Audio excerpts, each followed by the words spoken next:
Good morning, everyone. Thank you very much for inviting me to Georgia. It's my first time in Georgia. I got here at 5 o'clock this morning, so I haven't seen anything, no cows, no farms, nothing. So, but I still hope that we have a good conversation this morning. We have 4 hours. This is 1 hour more than I expected. So whenever you have a question, a comment, or something is unclear, please go ahead, interrupt, and we see how the translation works, and I'm trying to answer your question. Is this too fast, or is it okay? I can't see it, but it looks good, I think. Otherwise, I get stopped. Okay, the subject today is design and construction of modern dairy farms with cow comfort and efficiency. And that's a very broad subject, and I'm trying to focus on the most important things. But before we start, I'd like to introduce myself. The company is called Innovations Team, and I started Innovations Team, as you can see, in 1999, so it's been quite a while. We are building and constructing dairy farms for close to 20 years now. My background is agricultural engineering, so I'm not a construction engineer, I'm not an architect, I am actually a cow person, and I think this is important. But the team, Innovations Team, is a group of people devoted to offer independent service to the dairy farms. That I think is important, that we are independent, so we know all the companies that are on the market, but we have no direct working relationship with them, so it's the investors that pay our bills. Why have I started this career? I got lucky to learn from the very best in the industry, I think. Maybe you recognize some of the names or faces: Dr. Gordy Jones, Mike Van Amberg from Cornell University, Chuck Gard, Kurt Gooch, David Kemmel from Wisconsin University.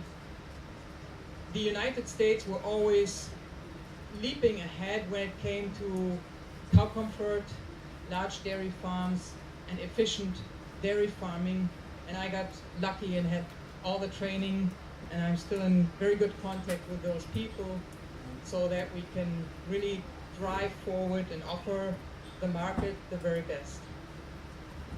Back to Innovations Team. Like I said, it's agricultural engineers, and it's architects, so I think it's needed that you have these two professions linked together to create a house or a surrounding for the cow to be ideal.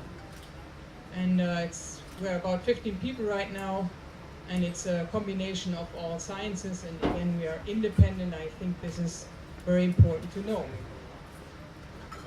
As you can tell, I'm from Germany, so I'm from the northeast of Germany. That's where Hamburg is, Berlin, so we are in the middle of nowhere. There are just dairy cows there, nothing else.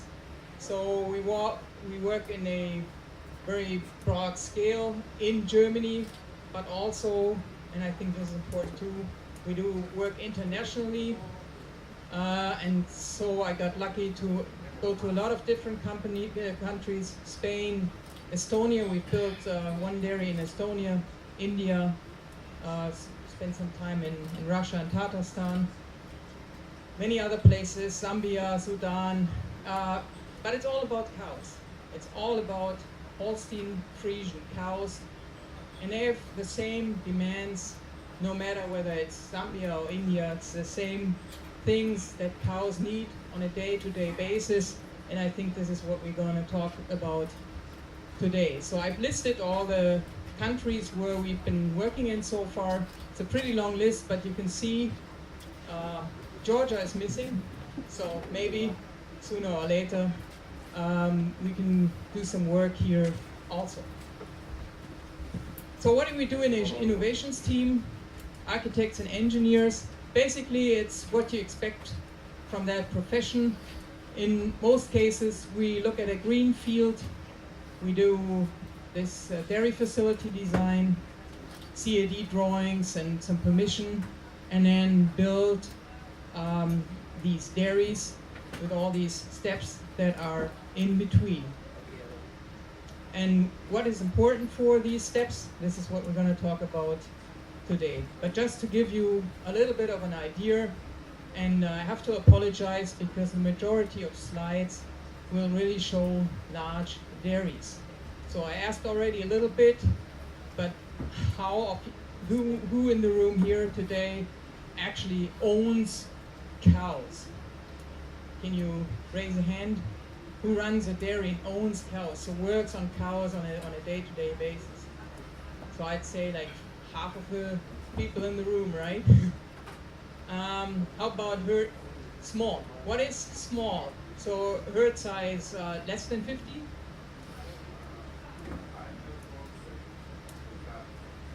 30? 30, okay. 50 to 100? More than 100? No arms, so, okay. More than 500?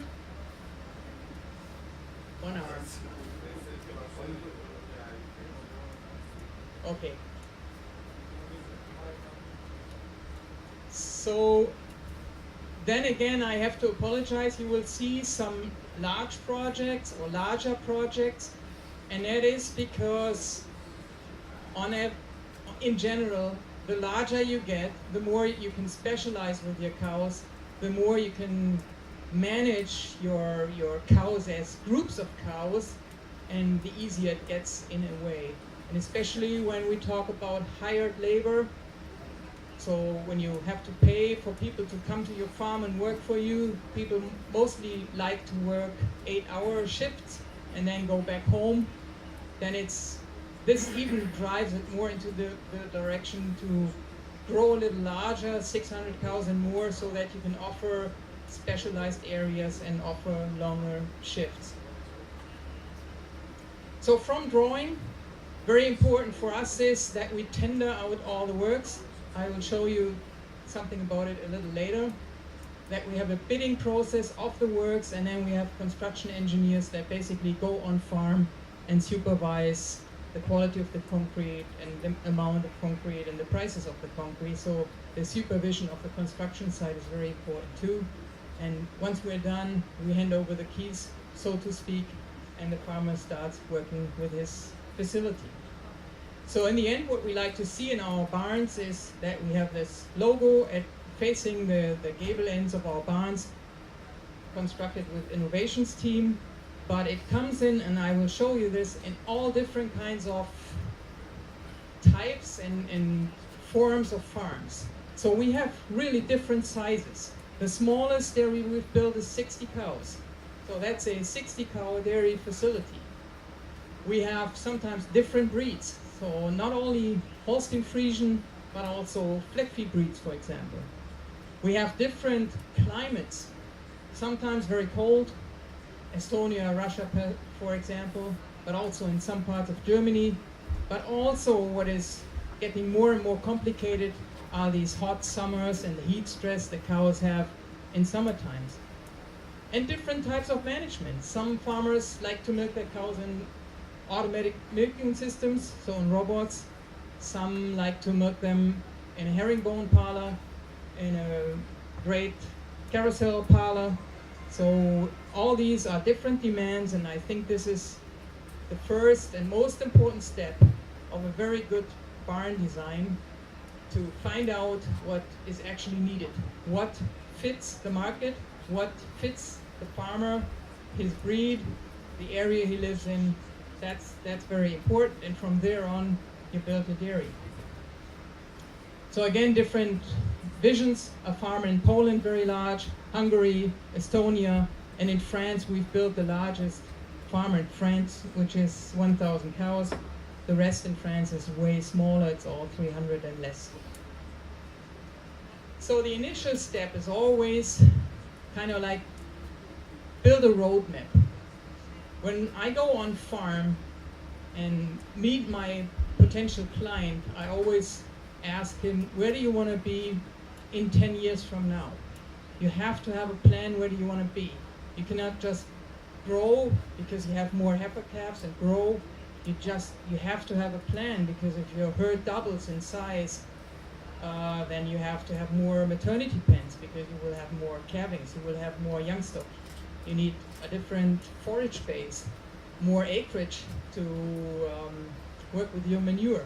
You have to have a plan where you want to go to and build from there in steps. And this farmer here, this was a green field, and he had a plan he wanted to grow, but we went in steps. So we built a 600 cow dairy here and a milking parlor, and he worked with this for quite a while. Then he added on, and you can see this by the different color of the roof, he added on another 400 cows, he added on another 200 cows, or 250, and then we felt the need for a large repo maternity dry core area. That is the building down there. That's a biogas digester. His feed storage is down here. So you have to have a plan. When we first looked at this field, we knew at the end the whole field will be covered with buildings. But it's important that when you build your first initial building, that the manure, for example, is not there. It's out of our way, so we had space to further grow and develop the farm. So farm growth, and that's exactly the same farm, and that is how he grew. He started in 2007, and he added on, and it's 1,700 cows now, and a separate heifer young stock facility. So he grew in steps at a certain pace that he was able to take. What we also do, and I don't know whether this is something that is relevant for Georgia's dairy farming, we had in East Germany all these former Soviet type closed large dairy barns. They are all over the former Eastern Bloc countries. So cows used to live in here, 2,000 cows. We all know now that cows cannot live in these very closed, dense buildings. So we built a new dairy here. Cows left this building, went into these new production facilities, biogas digesters, feed storage here, and now he's keeping the young stock in these old facilities. In other places, same scenario, a typical East German facility was exactly in that position here. This was our spot where we could build a new facility. We could not go on a green field, so we had to take a part of that away, build new facilities. The cows moved from here to there. Now this is gone and covered with more new buildings.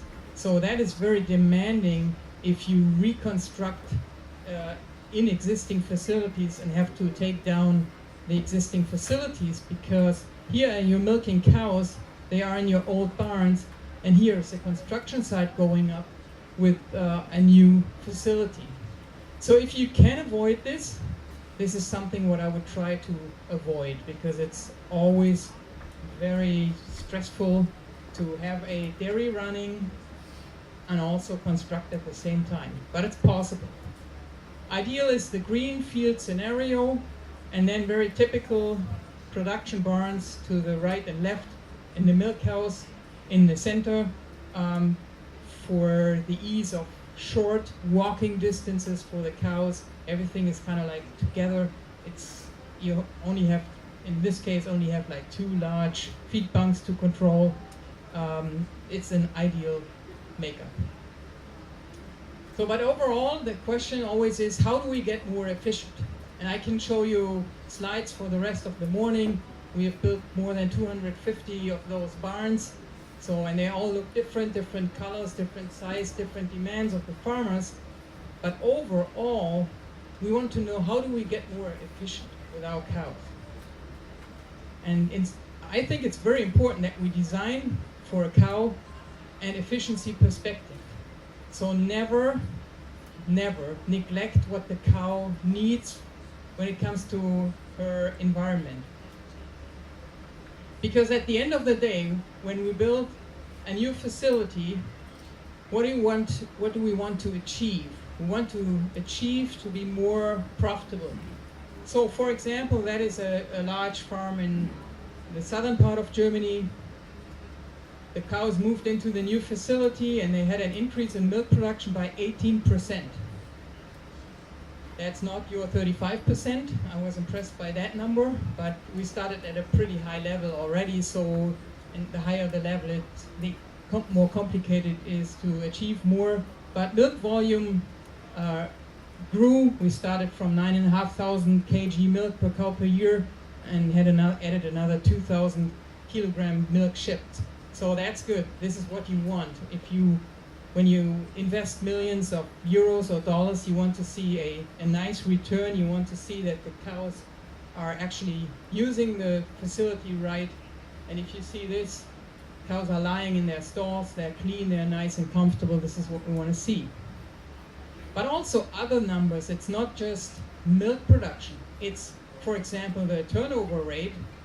In that old facility, the farm had to replace 36 to 37% of the herd every year because they lost cows.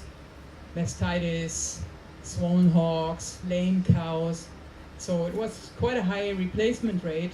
In the new barn, it dropped to 27%. That was in 2012, and it dropped another to 22% in 2013. Calves lost below 5%. So if you look at herd health numbers, that is also very important. It's not just milk production, but if you can realize those numbers with your new investment, that's a lot of money in your bank. Or if we look at the milking parlor, udder health increased with this investment. In the old barn, somatic cell count was running about 300,000 somatic cell count. New barn, new parlor, new equipment, 130,000 somatic cell count. So that's ideal milk quality and is an indicator of the health status of the cow. Or you want to reduce labor costs. Like this farm made an investment in a very neat parlor. It's 1,800 cows that go through that parlor. It's a double 24 parallel parlor, and 2 people are in the parlor milking. If you make the math, this is really, really very efficient. And labor is very short in Germany, very, very expensive now, hard to get. It's just not available. So you want to use the people you have the most efficient you can think of.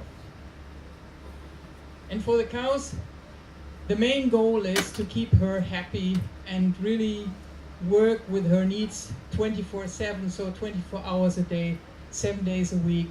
She needs to have a dry bed to lay down and rest. She needs to have good access to feed bunk, a parlor that is efficient, water, and really space. And we will talk about this in more detail now in the next few hours. If you are striving for high milk production, and I think this is a very important slide, it's not that complicated. You just have to focus on the 3 really important areas, because these factors here are responsible for 90% of the expressed or shown production. It is cow comfort, that is number 1, and we'll talk about this in more detail. It's access to feed, and it's nutrition itself. So what do we feed? What kind of nutrients does the cow get on a day-to-day basis? And if you maximize or optimize all those 3 factors, then you basically have control of 90% of the factors that are influencing milk production. And I think this is very interesting because it's not that complicated, but these are the 3 main big factors. An innovations team in history, so we have always focused on cow comfort, and with the barn design on feed access. So how to design a barn that the cow actually gets to the feed as often as possible. So innovations team used to work on these 2 subjects, and the more expertise we had with this, I mean, we've built a lot of new barns, and our farmers became sometimes a little bit unhappy because they said, okay, now we have the new barn, And it's exactly the same barn like the ones we see in the United States, for example. The same dimension, lots of air, lots of cow comfort. But our better farms milk on average 35 kg per cow per day. We fly to the United States at least once a year, take groups there, and we look at dairies that produce 45 kg of milk on a herd average. So that's a big number. That's a lot. So our clients kept asking, where are the 10 missing kg? Why are we at 35 kilograms and not at 45 kilograms? And we think nutrition is another very big area, and that's just a side note, but we started a separate company in November 16, and that's a collaboration with a US feed and forage analysis laboratory to give Europe a better access to the forage analysis that the Americans have. So in Germany, usually farmers did send their forages to the United States to get the feed analyzed and get the results back. That took nearly a week, and now we have started a lab in Germany so that this goes a lot quicker.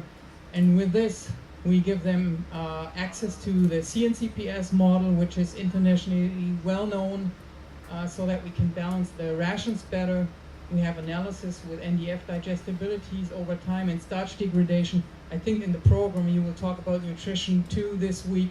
I think this is really a leading thing, and it's very fast and reliable and give the farm quick access. So whoever is fluent in English, you can also visit that website. I didn't bring any material about it, but it's an English-speaking website and gives you more detail about feed and forage analysis and modern dairy nutrition. And I think out of these three factors, it is another big factor. I mean, once we have optimized cow comfort and feed access, there's a lot in nutrition, and when I'm saying nutrition, it's mainly forages. It's not, doesn't mean buy this or that added feedstuffs. It's what do we do with our forages? How do we work with our forages? So I think this is maybe in another year, at another time, this is another interesting subject we can talk about, but not today. Today we talk about cow comfort and how we can make more milk with cow comfort. It's pretty simple. We have to make sure that our cows are smiling. Look at this, she's smiling, and this is what we want. We want smiling cows. So we have to think about, and that's the driving idea, what is normal in a cow? A cow, what are her expectations when it comes to the environment? And there's a nice saying from Dr. Boy Jones, who's basically the guru of cow comfort, I'd say, because he always said high production is a sign of the absence of stress. So whenever you go to a dairy that is really a high producing dairy, where cows are milking a lot of milk, this will not be a dairy where the cows get punished, stressed, don't have enough room, or get pushed or whatever. She only gives lots of milk when she's happy, when she's relaxed, and when all her demands, all her needs are fulfilled day in, day out. So this is the way to really gain all the milk that is available in a cow. And genetically, there's a lot of milk.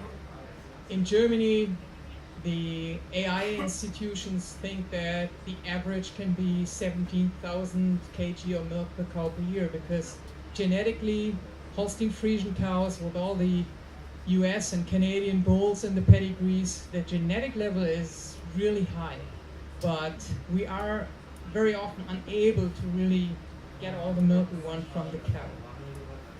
So what is normal in a cow? And I'm not saying that cows need to go on pasture. Please don't think about it that way, because a pasture can be a really big stress factor. But what is normal for her? So she likes to live with others. So she really likes to have herdmates. If a cow is all by herself, she's pretty frustrated, so she is happy when she's in a group. But even in the group, she wants individual distance. As you can see here, cows, not like pigs, for example, don't stay together really close. They have a individual distance of 1.5 meters without horns. When they have horns, they have a higher distance they like to keep to the neighbor. So they need room. They have a flight zone. So when there's something that spooks them, they will run away. So they are still a little bit nervous about those things that are surrounding them. Cows like air movement. Other than we as human beings, I mean, we killed the air conditioning because of the draft in the room. We don't like it when it's draft. Cows love it. Cows love when the air is blowing and when the wind is moving. They like it. But they want it cool. Cows are active movers, so even when they are fully fed, cows like to walk around for 1 to 2 kilometers a day, at least, to really walk and see different places. Cows like to move around, so whenever we have barns where the cows are tied up, it's not what the cow really wants. She has a room view pattern. That means her eyes are at the side of the head. We as people, we have the eyes in front, so we can we are able to look ahead and focus things, but we are unable to see what's happening behind us. But the cow, with the eyes being on the sides of the head, she can really look around. She can actually see what is happening behind her. We have to keep that in mind when we are constructing a barn. She sees her environment different than we see it. And the biggest thing, she has an indifferent temperature. So that means, like today outside, I don't know, it's probably close to 30 degrees Celsius. That's way too hot for cows. Way too hot. Cows love it when it's cool, when the air is moving. This is what cows like. And this is what we have to keep in mind, because this is not going to change. And it's true for Georgia, it's true for Germany, it's true for the rest of the world. If you have Holstein Friesian cows that should give you a lot of milk, this is what the cows want for their environment. I like to call it the ABC of cow comfort. So to keep in mind, what is it all about? The cow's well-being is in the center of our attention, and we start with A. A is air, excellent air quality. B is bunk, always good access to feed and water. And C is cow comfort, clean, dry, and comfortable stalls. So that's my ABC. And whenever I go to a new dairy, whether it's your dairy with 30 cows or whether it's your dairy with 600, it's the same thing, because for the individual cow, that is important. A, B, C. But we start with, I didn't translate this, I'm sorry, but we start with what's most important, because high producing dairy cows actually are stressed in a way too, because they have a very tight time limit. In order to produce a lot of milk, she needs a lot of time to eat, but also to rest. And there are many researches out there from the 1980s, 2002, lying. So to lie down, chew the cud and rest takes up to 60% of the time of the cow in a day. So lying is the most important factor, and that's why we're going to start with this area, followed by eating. So she spends 4.5 hours at the feed bunk, it's 18%, milking, drinking, standing around, walking around, that's the rest. But you can see her day is pretty structured. It's around lying, eating, and be brought to the milking parlor and get milk. That's the day of the high-producing dairy cow. So why do we want the cows to lie down? Because we know the more she lies down, the more intense is her cud chewing activity. So she lies down, she chews her cud, and the more intense she does this, the more saliva she produces, and that saliva helps her buffer the rumen pH. once she has eaten new forages or new concentrates, there's always the fluctuation in rumen pH, but with her cut chewing and saliva production, she's able to balance this off. So this is all positive. With that high cut chewing activity, this results in a higher feeding efficiency and drop in feed costs. So this is what we want. Feed costs are the highest costs we have in keeping dairy cows. So it's all about efficiency. So we really want that this is maximized. Also, the scientists have found this, that we have a higher milk production once cows are lying down because the blood flow rate to the udder is increased by 20%. So more blood to the udder, more nutrients to the udder, more milk secretion or more milk that is being produced in the udder, 8% more milk with the higher blood flow rate, so all positive. And also, last but not least, if the cows are lying down more, the weight gets off her feet, so she has fewer hoof problems. So that's also nice to have. So it's a whole area where we just keep in mind that we want the cows to lie down. So if you look into a large dairy, this is the typical view. That's a 1,000 cow dairy. Cows came back from milking, they ate, and then they start to lie down in their cubicles.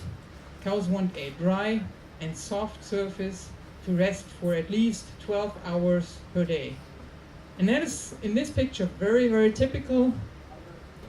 It's a summer day, so it's warm outside. There's lots of light coming in from outside and warm air. And as you can see, the cows are preferring to stay in these rows of stalls rather than the outside row of stalls. So very typical sign. That's a new barn in southern Germany. A farmer has invested millions of euros, invited me because he said, I don't know, what do you think about my new barn? And I said, well, we can ask these cows. What are these cows telling us? These cows are telling us that they are completely unhappy with the new facility because they just don't want to lie down. They are in their stalls, they're heading to their stalls. They know exactly that they don't get fed here or watered. They walk in there because they want to lie down, but they don't lie down. And there are several reasons why the cows don't like it. Do you have an idea? Surface. This is not very soft. Can you translate this for me? Yeah, right. It's not soft, but it's wet. See this? It's wet, so it's not comfortable. And there are other things I'm going to show you in a minute. So, rule of thumb, if you go back to your herds, when you see cows walking back to their stalls, 85% of the herd should rest 5 minutes after entering the stalls. This is a barn with sand stalls, so it is really hard for you to find a cow that is standing in the stall, because the cows, once they walk away from the feed, turn around, go to the stalls, and boom, lie down, just like that. And that's a good sign. It really shows the cows love her stalls, and this is what we want to see. So, for your checklist for back home, if your stalls are not working, there are always several things, and number one is perfectly right. It has to be soft and dry. These two things are very important. To check if it's soft, go into your stalls and make the knee test. So you bend your knees, and you have, like, say, 40, 50 centimeters, and then you just drop to your knees. Would we do this on this floor? You would not do this because it would hurt.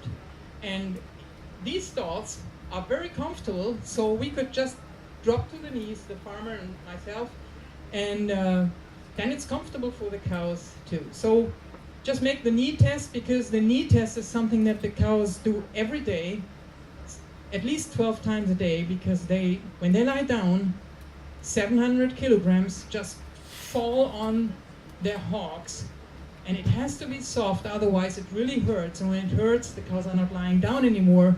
They try to avoid this. So always number one, dry and soft surface. If you have something like this, then you know your you're breaking your cows. This is a young heifer. She has not even calved and is already broken.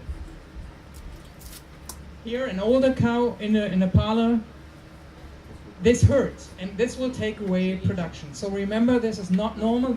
If you go to a new barn, the cows are telling whether the stalls are good or bad. This is normal. This is a barn with straw bedding, and as you can tell, we have not brushed that cow. It's just a snapshot. She's dry, she's clean, there's hair everywhere where hair has to be. No abrasions, nothing that hurts. The udder is clean. If these cows come to the parlor to be milked, it's perfect. This is what we want to see. This is a farm that has a nice bed for their cows.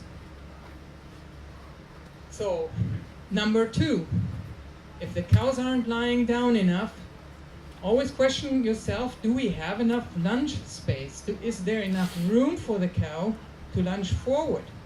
Because what is a cow doing? We see this on pasture. When she's lying down and she wants to get up again, she swings forward and upward, forward and downward to shifts her weight and then gets up. And that's her natural movement, and the same applies in the barn. So she needs at least 1 meter in front of her head and 1 meter in the height as well to give her room to move. So very important, if we build a stall, that there is enough room to lunge forward. This is an old barn, there's no room to lunge forward. Then we have to have stall dividers that are so wide, so open, that she can swing around and lunge forward and get up. So no rails or barriers in front of the faces of the cow. Like here, these cows are telling us we cannot fit in. We cannot shorten our back. It's impossible. That's the next scenario. So it might be soft, there might be lunge room, but here the neck rail is so badly positioned that she cannot fit in. Number 3, correct positioning of the neck rail. That's a tricky one because it really depends on the type of herd you have and the size of cows. So on average, I would say from that neck rail to the back, 165 to 170 centimeters. But it might move 10 centimeters forward or backward depending on the cows you have, on the size of the cows you have. So you have to watch your cows when they get in the stalls. How long does it take till she has contact there? Is there still enough room for her to lie down? And once she gets up, the next thing she always does is she drops manure or peas in the alley, and we don't want to have this in our stalls. So the neck rail needs to be so far back that when she gets up, she hits the neck rail with her neck and backs out so that all the manure is in the alley. So very important to really check whether the measurement is correct. And the height itself, 110 to 120 centimeters above stall surface. So not lower, not higher. If it's too high, she doesn't have contact with the neck rail, so the neck rail is of no use. And if it's too low, she has a hard time to get into the stalls. Also, the stall dividers are always a little shorter than the rear curb. So take minus 10% here, 10 centimeters here, so that the cows cannot walk on these surfaces, but the stall dividers are a little bit inside of the stalls. So these are the main measurements. Otherwise, what type of stall divider is not really important. It can be a very, very simple design, and for close to 20 years we use that type of design. So it's like a loop, a U-loop, very open so that she has lunge space to the side, a brisket board, the rear curb, which is 25 centimeters high. And in all my slides, you will see deep littered stalls with straw, with sand, with straw lime mixes, with dried solid, no matter what, but we don't really build concrete stalls with mattresses on top of it. It's too expensive and it's not soft enough for the cows. So this is how it looks when the stall is in construction. Again, the big loop, the brisket board, the rear curb, and this area will be filled with material. Like I just said, there are a number of different materials depending on where you live, depending on what's available. Just make it soft and comfortable for the cow to really lie down. Slower. Okay. I'm getting excited about these stall measurements because there's so much that can go wrong, and 10 centimeters sometimes make a big difference. Okay, stall width. We take a very conservative approach, and on average, from the center, from that stall divider to the center to the next stall divider, 120 centimeters is sufficient. Not more, because otherwise the cows are starting to tilt, and then the stalls don't stay clean. This cow has 130 centimeters. Why? Because she's 1 week prior to calving. So she's a big mama with a calf, and so we give our dry cows, the cows before calving, we give them 10 centimeters more in stall width, but the others, the rest of the production herd, stays with 120 centimeters. So we already talked a little bit about what type of bedding is ideal. And the golden standard, the best, if it's available, is sand. No matter what. Sand is anorganic, sand is cool in summer, and sand is always soft. It's never hard. You can make your knee test, no problem. You can just drop there. Sand is ideal, and you see like these cows are all lying down and they love their stalls. So sand is the golden standard. But with sand, if you plan to build barns with sand, then in Germany a lot of people had to get rid of sand when they built a biogas digester, because when you start to work with your manure in the digester, sand is not a good option. But if you don't have a digester, you want the best for your cows, it's sand. All you have to make sure is where the manure storage is. You have to get into the manure storage with a tractor, with something to dig out the rest of the manure. And you need pumps whenever you pump the sand-laden manure, pumps that are made for handling sand. Because sand is very abrasive and it really hurts the pumps and all the equipment. But for cows, it's definitely the golden standard. And these are pictures from Wisconsin. The fresh cows in a small separate pen.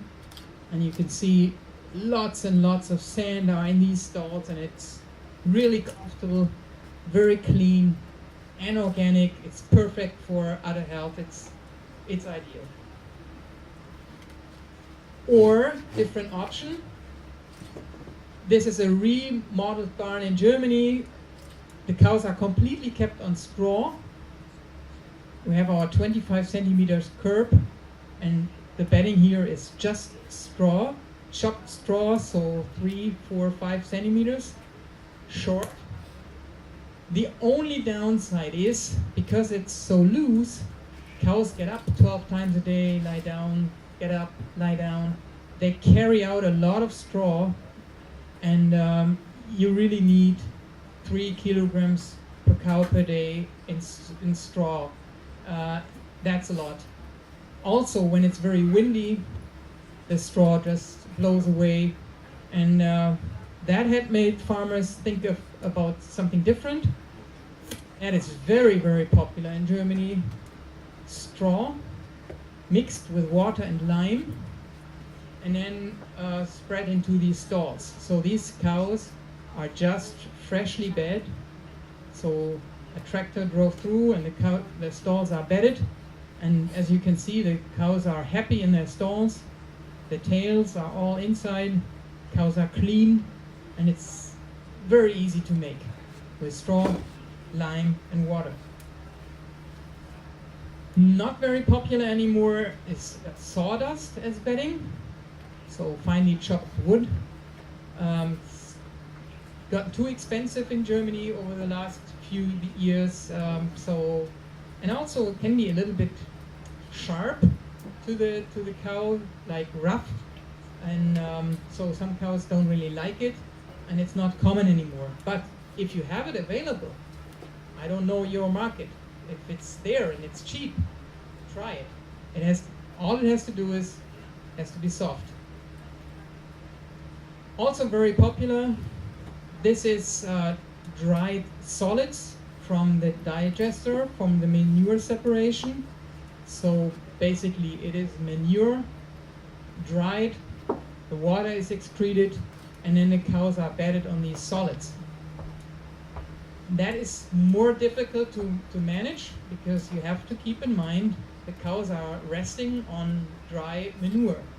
So whenever we have high humidity or the cows take in water into the stalls, then it's like liquid manure and you have all the pathogens that you don't want to have. So it's a little bit more demanding to manage. Where do these manure solids come from? This is an example. So we have our manure storage and then a pump and also a what's the word? It just presses the water out of the manure. It's like a spiral. You know it in Georgian, and I don't know it in English. I'm sorry, but these are the dried parts. So it still has some humidity. It has at least 30% humidity in it, so it needs to sit for a while and dry, and then it gets bedded to the stalls. I guess the key to it, to have good stalls, is really no matter what type of material you choose, but the stalls have to be filled up to the upper level. So here is a farm that he's doing a very, very good job. Once a week, he drives through and rebeds the cows so that the level in the stalls is always high. It's always up to the curve there. And this is a straw lime water bed again. So it's important that the cows lay on this higher level and not in little holes.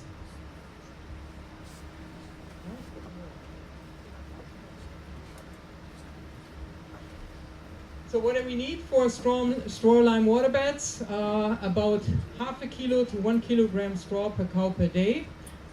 Very important, in my opinion, is that you build a barn that way that you can drive in with your large equipment and bed stalls. No one wants to go in with a bucket or a small barrel.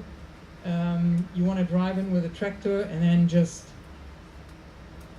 throw out your mixed straw lime water beds to make it easy and efficient. And here is how it goes. So that obviously is their mixer wagon that they also use for mixing feeds. And this barn keeps 750 cows, I think. So the cows are locked in the front row, and he just drives through, and this is where he beds the stalls. So pretty easy, all the cows are gone to be milked or put away, and then he just drives through. And if you have a close look, here is our alley scraper, and the alley scraper is put together so he can just drive over it, and he doesn't have to get off the tractor or anything. It needs to be easy, otherwise people don't do it. So no matter what type of bedding you choose, the most important thing is that it's a lot of bedding. Like here, it's a new pile of bedding, and when the cows return to their stalls, they have a new freshly made bed, and that is what's needed. And just keep this in mind, because these are the highlights of our work, resting cows. It's another large herd Cows have gone to be milked in the morning. They return. They're in the stalls, happy producing milk. And just to double check, these cows are at the feed bunk. This is what I want to see. So I know exactly that that farm is doing a good job the whole time. As you can see, the cows are clean, dry, the end of the tail clean, dry. So they have these nice stalls every day, not just sometimes, they have it every day, and that's why these cows are so clean. So we all know this creates a lot of work. Bedding stalls is not a fun job, costs money. So farmers always try to save on bedding, save on time, but I think it's a wrong area to save time and money because there are cow comfort economics. There will be a 1 to 1.6 kg per day more milk whenever cow comfort is improved and result in 1 hour more resting time. So if you create stalls that attract the cow to lie down and rest more, 1 hour more, you'll get another 1 to 1.6 kg per day more milk. And this is the driving force, and that's always for me number one, because the cow spends the most time of the day in the stall. The stalls, no matter what kind of barn you build, the stalls need to be perfect. Keep this in mind, put it on the sofa, soft and dry. Questions regarding stalls? Okay.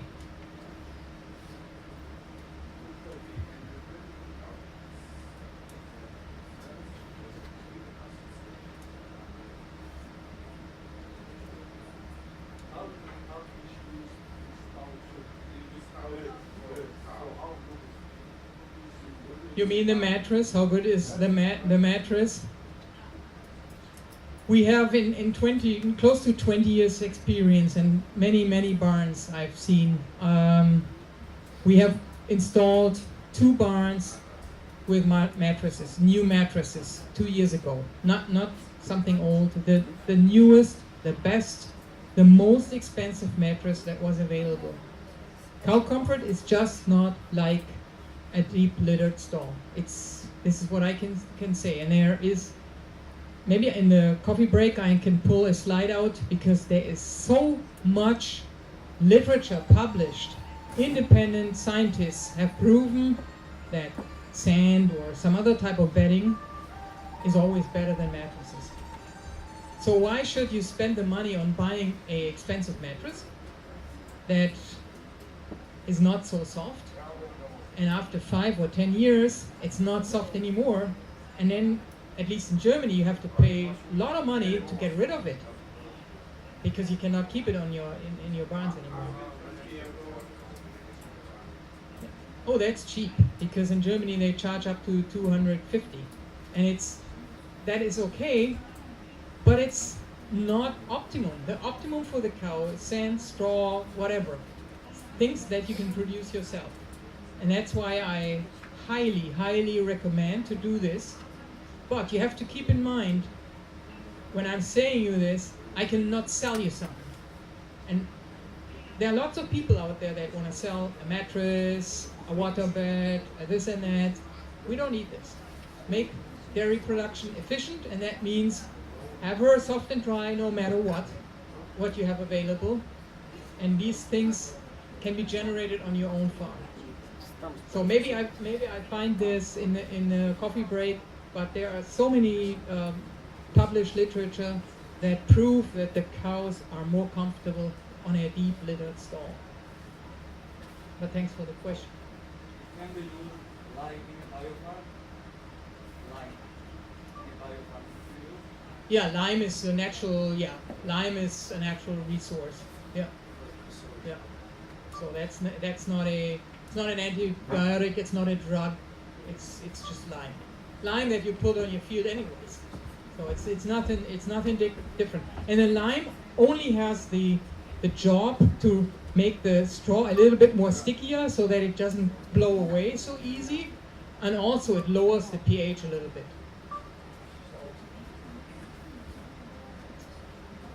Good. Let's talk about air quality. We turn the air condition back on so that you stay awake. That's cool in here. And the same is true for cows. Cows, more air, more milk. It's that simple. Number one, what is normal in a cow? The cow loves it when it's cool. So her indifferent temperature is 7 to 17 degrees Celsius. So nothing that we have outside today. Summer is stressful for the cows. They don't like it.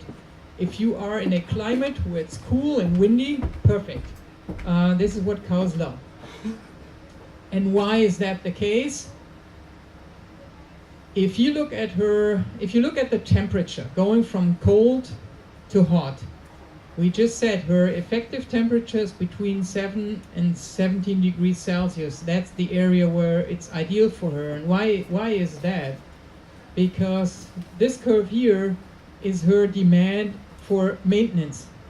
So when it's cooler, pretty obvious, she needs more energy to keep her body temperature up and running. So she needs more heating. She has higher energy demands. The same is true when it's getting hot.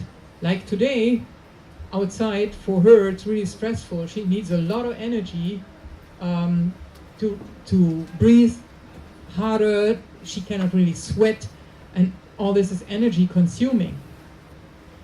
When it's cold, it's not a problem for the cow because this blue curve is the feed intake. So she just starts to eat a little more. Cows eat more when it's cold, but cows don't eat when it's getting hot. And that's the drama, because if you look at this when it's hot, for us as dairy farmers, this is really a problem because the energy for lactation that is so important is just not there anymore. So she stops to eat and she stops to produce milk. So she wants it cold, cool, she wants it dry. You can see this is in the winter time. With every breath she takes, she loses some humidity, so the cow evaporates up to 25 liters a day. Cool, dry, and also she wants fresh air. The air outside, maybe not here, not downtown, but outside on the countryside, we have 150 bacteria and particles per cubic meter of air. If you go into a barn, you can have up to 700,000 bacteria and particles per cubic meter of air. So all this is a lot of stress for the cow. We don't want that. We want air movements. And how can we see air movements? Because air you can't see. We always take these little smoker detectors, smoke these, and then see where the fog and smoke is going. And in winter, when the barn is closed, we want 4 air exchanges per minute. So after 15 minutes, all my smoke and fog is gone. But in summer, we want 60 to 100 air exchanges. So that means 1 minute and all the smoke is gone. And we need to build a barn in that way that we have lots of air exchange so that it's cool, dry, and has fewer bacteria in it. We also have to remember what is normal in a cow. The nose of the cow is 17 times more sensitive than the human nose. So the cow detects a lot of things with her nose. If you have your barn closed and you put your feed in there for the cows, and the feed starts to smell like manure, she doesn't like this. She smells it and she doesn't eat as well as we want her to eat. So these are the things we can't change. She's 17 times more sensitive than we are. These are the things we can change for everything above 23 degrees Celsius. And I don't know about Georgia, but in Germany, since April 4th, it is warmer than 23 degrees Celsius. It's extremely hot this year. And for every 1.2 degrees Celsius higher, then 23 degrees Celsius, the dry matter intakes drop by 3.3%. And what is happening when the cows don't eat? They don't milk. They don't produce milk. So this we can't change. This is what's happening. So we need to build a barn that keep the cow cool. So what we build a lot is natural ventilated barns. Meaning you look for a spot where the barn is put into lots of space, put into an area where it's windy, so preferably on top of a hill, not in a valley, on top of a hill where there's lots of air movement. Then you find out where the prevailing wind comes from. Like in Germany, the wind always comes from the west. When the wind comes from the east, then it's winter and it's very, very cold. But the rain, the wind comes from the west. So we put the barn in an angle that this is the west side, so the fresh air comes into the barn from the west side and leaves on the opposite side. So that we have natural ventilation through the barn. Maximum width of these barns, 37 meters. So 6 rows of cows. Not more than that. Not 8, not 10, not 12, because then there's not enough fresh air for these cows here. Wind comes in and leaves there. There's not enough fresh air. If the barn gets too wide, there is no cross ventilation anymore. Also, we have an open ridge, because in winter we really have strong winters. We close the side walls, and then we want that humidity, warm air, used air leaves the open ridge. So these are the magic things to keep in mind. High side walls, at least 4.5 meters high, so that we have enough room for air to come in. We have a high slope in the roof, at least 23 degree angle, so that the warm air always travels up to the open ridge. And we want a light reflecting roof, because then it reflects the sunlight and it reflects the heat. The roof we have is there to protect the cows not only from rain or a cold area, it's mainly there to protect the cows from sun radiation. Because cows hate it when it's sunny. It's too warm for them. When they are Holstein Friesians, they are mainly black, so they just don't want these hot temperatures. So this is our roof, our shelter to protect the cows from the sun. Same barn in winter. This is Germany, so it gets very cold. This is how the barn looks like in winter. But even then, and this is a very cold and windy spot, it's 600 meters high in elevation, so you have to build for that. That means here you can see there's some straw that protects the alley scrapers and the equipment that runs in it so that it doesn't freeze. And we have our sidewall curtains. And in winter, if you go there closer, you see, even when it's minus 10 degrees Celsius, these automated curtains open every 20 minutes, let fresh air in, because the cows need fresh air, they want it cool, and the warm and humid air has to leave the building through the open ridge. And also here, above the curtains, the roof is never closed, so there's always wind and wind speed underneath the roof to protect the roof from condensation, to keep the roof dry. This roof is not insulated. It's just a regular steel roof. Insulation is very expensive, and we don't really see a big effect. It's better to have automated curtains that open the sidewalls and put a certain air speed into the barn. So the thought behind it is basically that we build barns that have a large air capacity in those buildings for days like today.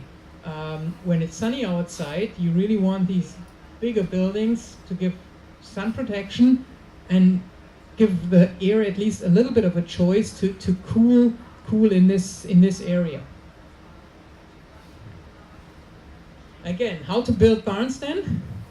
We call it H design, meaning that production barns are always spaced apart, the milking parlors in the center, but we like to space the buildings far apart, so when we have westerly winds coming from that area, that these cows, those cows there, these cows, and these cows get always fresh air. So here, the minimum should be 50 meters. If it's 70 or 80, it's even better. So it really depends on where you live and whether it's possible. When it's too hilly, for example, sometimes it's not possible to build it that way, but when it's flat, it works quite well. Again, back to signs of heat stress, because we've seen this so many times this year. And if you're unsure if cows have heat stress, put a thermometer in them and measure their rectal temperature. It's quite interesting. We've done this in a number of barns. Measure temperature in the morning while milking and measure it in the afternoon, and you can tell that very often in the afternoon cows are so hot because the heat accumulates in the building that her temperature is above 39.1. Watch them breathe. If she breathes more than 80 times per minute, she's heat stressed. Feed intake will decrease, milk production will decrease. So heat stress costs a lot of milk and a lot of money. So heat stress needs to be addressed beside of fresh air and regular ventilation. So when you have built your barn, ideally on top of a hill, you have open side walls, but it's still too hot, like today outside, it's just too hot.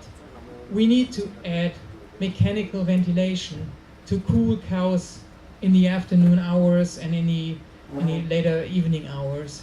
And you can see here we have large fans, and these fans also kind of hard to see, but we have little nozzles here with that.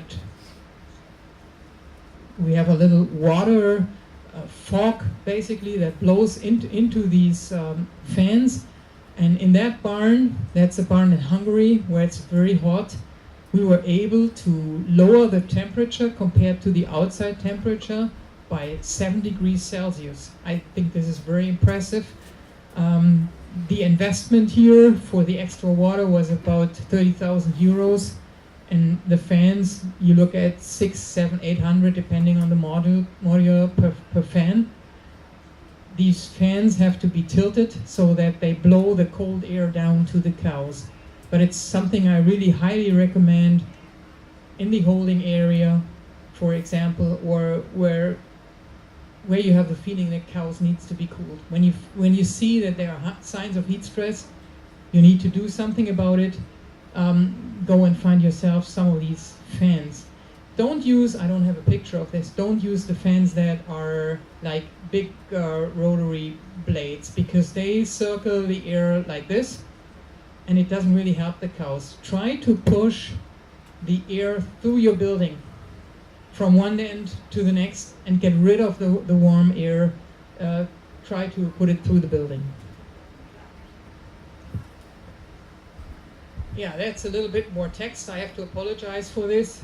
But I think this is the latest research, and I think it's very interesting, because when we talk about heat stress in cows, we always think about lactating cows. But no one really thinks about the dry cows, the cows that are not in lactation. And there's some newer research that we have lower milk production in the following lactation due to the decreased establishment of functional milk secretion cells. What does that mean? There was a trial in dry cows. So some cows were cooled, and we saw that the cooled dry cows produced 7.5 kg more milk per day and more fat, up to day 210 in lactation. I think that's a pretty big number. So you cool your dry cows and they give you more milk in the lactation that follows. There's a different research where the number was a little different. Here the cooled dry cows produce 5 kg more milk, but they have a better persistency also up to day 280 in the following lactation. I think that's very, very interesting, and means that when you think about cooling cows, you should not stop with the lactation cows, but you should also look at your dry cows. And I don't know about your situation on farm, but sometimes people go like, okay, the dry cows go out on pasture, they can rest outside. And if you think about that, they don't get shade out there, they don't get cooled, maybe they don't really get the right nutrition they need. I think there's an area of opportunity what we should think about. And the consequences. You can even look further. It's not just milk production. Everything is linked together. So the cow is out on pasture, for example, is heat stressed, and her gestation period shortens up to 7 days. That means she calves earlier. The calves that are born, their calf's birth weight is reduced. So she calves earlier, you get lighter calves. The calf's efficiency to absorb IgG is reduced, and you get lower weaning weights. So the weaning here was 65 versus 78 kg. So she calves earlier, the calves are lighter, less efficient absorption of IgG, lower weaning weights, and to top it all off, 2 years later, these calves, when they are heifers, these calves that were exposed to heat stress as calves produce 5.1 kg per cow per day less milk in their first lactation. And you can see this for the first 35 weeks compared to cooled heifers. Lots to translate, huh? But I think it's so important that I didn't want to take out these slides, because it shows the direct effect on milk production for the cow, a direct effect on the calf she gives birth to, and this calf also has an effect in reduced milk production. And that shows how complicated things are, and that whenever you take a shortcut or think, okay, I don't need to cool the cows, the dry cows, it will really hurt you and hurt your production. Okay, more air is more milk. So I lost track. When is the coffee break? Because I'm on a different time. So we can continue, huh? Okay. And we have more, because on our list, A, B, C, we want to talk about the B, the bunk, the access to feed and water. When I'm talking about the feed bunk, I always think about the feed bunk like a buffet. Like this morning, breakfast here in the hotel, excellent. You know, the buffet was very long, there was no one there, I was all by myself, I could pick whatever I wanted to, no one controlled it, and I could eat as much as I wanted. So that's the ideal feed bunk. Think about your feed bunk always as a buffet. Why? Because we want to maximize dry matter intake. 1 kg of dry matter should give you 1.7 kg of milk on average. So make the math when you're back to your farm. How much do you feed and what's the output? And if you're lower, if you're at 1.2, 1.1, 1.3, you're missing out on something. The cows are suffering somewhere, you're not optimizing production. So 1 kg of dry matter should give you 1.7 kg of milk. Again, what is normal in a cow? That is her normal eating position for many hours a day. Head is low, she makes this step to be able to reach better to the feed, and basically because of her weight she eats from a table that is 10 to 15 centimeters higher than the platform she is standing on. That's her normal eating position. That's what cows want. And she will do the same in the barn. With TMR feeding, we know that we have 12 visits at the feed bunk. So on average, 23 minutes leads to 5 hours of feeding time per day. And watch her, she's a little diagonal because she makes this step. She doesn't touch the neck rail. She has no contact there. So she can eat here whenever she wants. She's not disturbed by others. That's ideal. That's a way to maximize feed intake. But I've seen new barns where the architect has done something wrong, because this curb is 70 centimeters. And that is too high for her. She will not die, but she will not maximize intake. She will only eat so much till she's not starving. But that's not maximizing feed intake. Go and look at your cows. Go look where the cows are. This neck rail is a cable, it's a steel cable, and that's cheap. It's nice. But what has the farmer done? This cable is hurting the cow because she's constantly pushing against it. He has added an extra wood plank. Nice, but it's hurting her because she touches it the whole time while she's eating. This is not optimal. Another new barn. The barn designer here said, okay, this is better if I have my foundation here for these big posts. That's okay, and the cows can step on it and stand on it, no problem. But that's not her ideal standing position. A lot of the weight now is moved to the hind claws. So she's standing like this to buffer or balance the weight shift off. So there's more weight on the inner claw than on the outside claw. And if she's doing this for like 5 hours per day, it hurts her. It hurts the feet, and it's not normal. So go and check out where your cows are eating, no contact with barn equipment, and no wrong positioning of the cow. The feed bunk itself should be smooth, slick, really easy to clean. That here are these prefabricated feed bunks. That's very nice.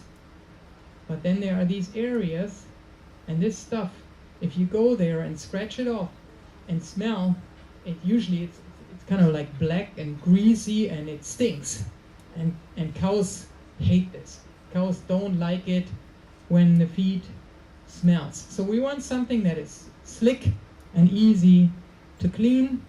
And why? Because it leads up to plus 0.8 kg more milk per cow per day. And if you have 500 cows, that's a lot of milk every day, day in, day out, just for a nice feed bunk. Here you can see it's ideal. Cows don't touch the neck rail, cows don't touch the curb, and it's a slick feed table where the cows are eating from. There's a really bad disease, and that's called empty feed bunk syndrome. And I don't know whether this exists in Georgia, but it certainly exists in Germany. This farmer has invested 4 million euros to build a new barn, and the cows are in the new barn, and you go there at 4 o'clock in the afternoon, and this is what the cows are seeing. It's an empty feed bunk. And I asked the farmer, hey, when do you feed again? And he said, well, the feeder comes in at 3 in the morning. That's not too far away. I said, it's 4 in the afternoon. That's another 11 hours. Yeah, this is what it is. And that's unacceptable. If you have something like this, you certainly hurt your production. And that is a specialty to really feed the cows, like at a buffet. So think of the buffet. If you go to a place and the buffet is half empty, you don't like it. So we want it full. But also, we try to minimize our losses. So I would try to strive for 5, 4, 3% weighback. So feed that is actually taken away then, fed to young stock, etc., so that the feed bank is never empty. Never empty, there's always a little left over, and start with 5% and then try to go to 4 or 3%. Because this really brings you more milk. If the feed bank is always full, it can lead up to 1.5 kg of milk. And that is an ideal farm here.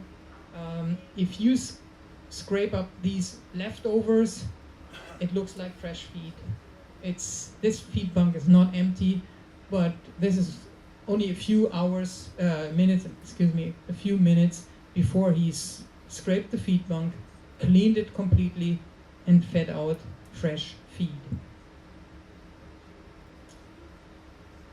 Feed push-up increases feed intakes.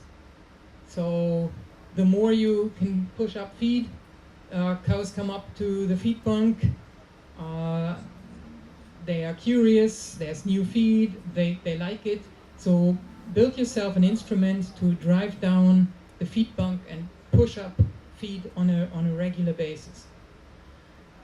And for small farms, 30 cows. This is one of the highest producing cows in the United States. It's a Thai stall, very high production. And I said, what are the secrets to high production? And the farmer said, oh, we do feed push-ups very regularly. And I saw him doing it, and I said, oh man, that's a lot of work. He said, yeah, but it's paying back. And I'm doing this every 2 hours. I said, every 2 hours? Yeah, I'm doing this. My kids are doing it. My labor force. We have a strict schedule. Every 2 hours, we are pushing up feed. I thought that was very, very impressive. You don't need to have a 3,000 cow dairy to push up feed.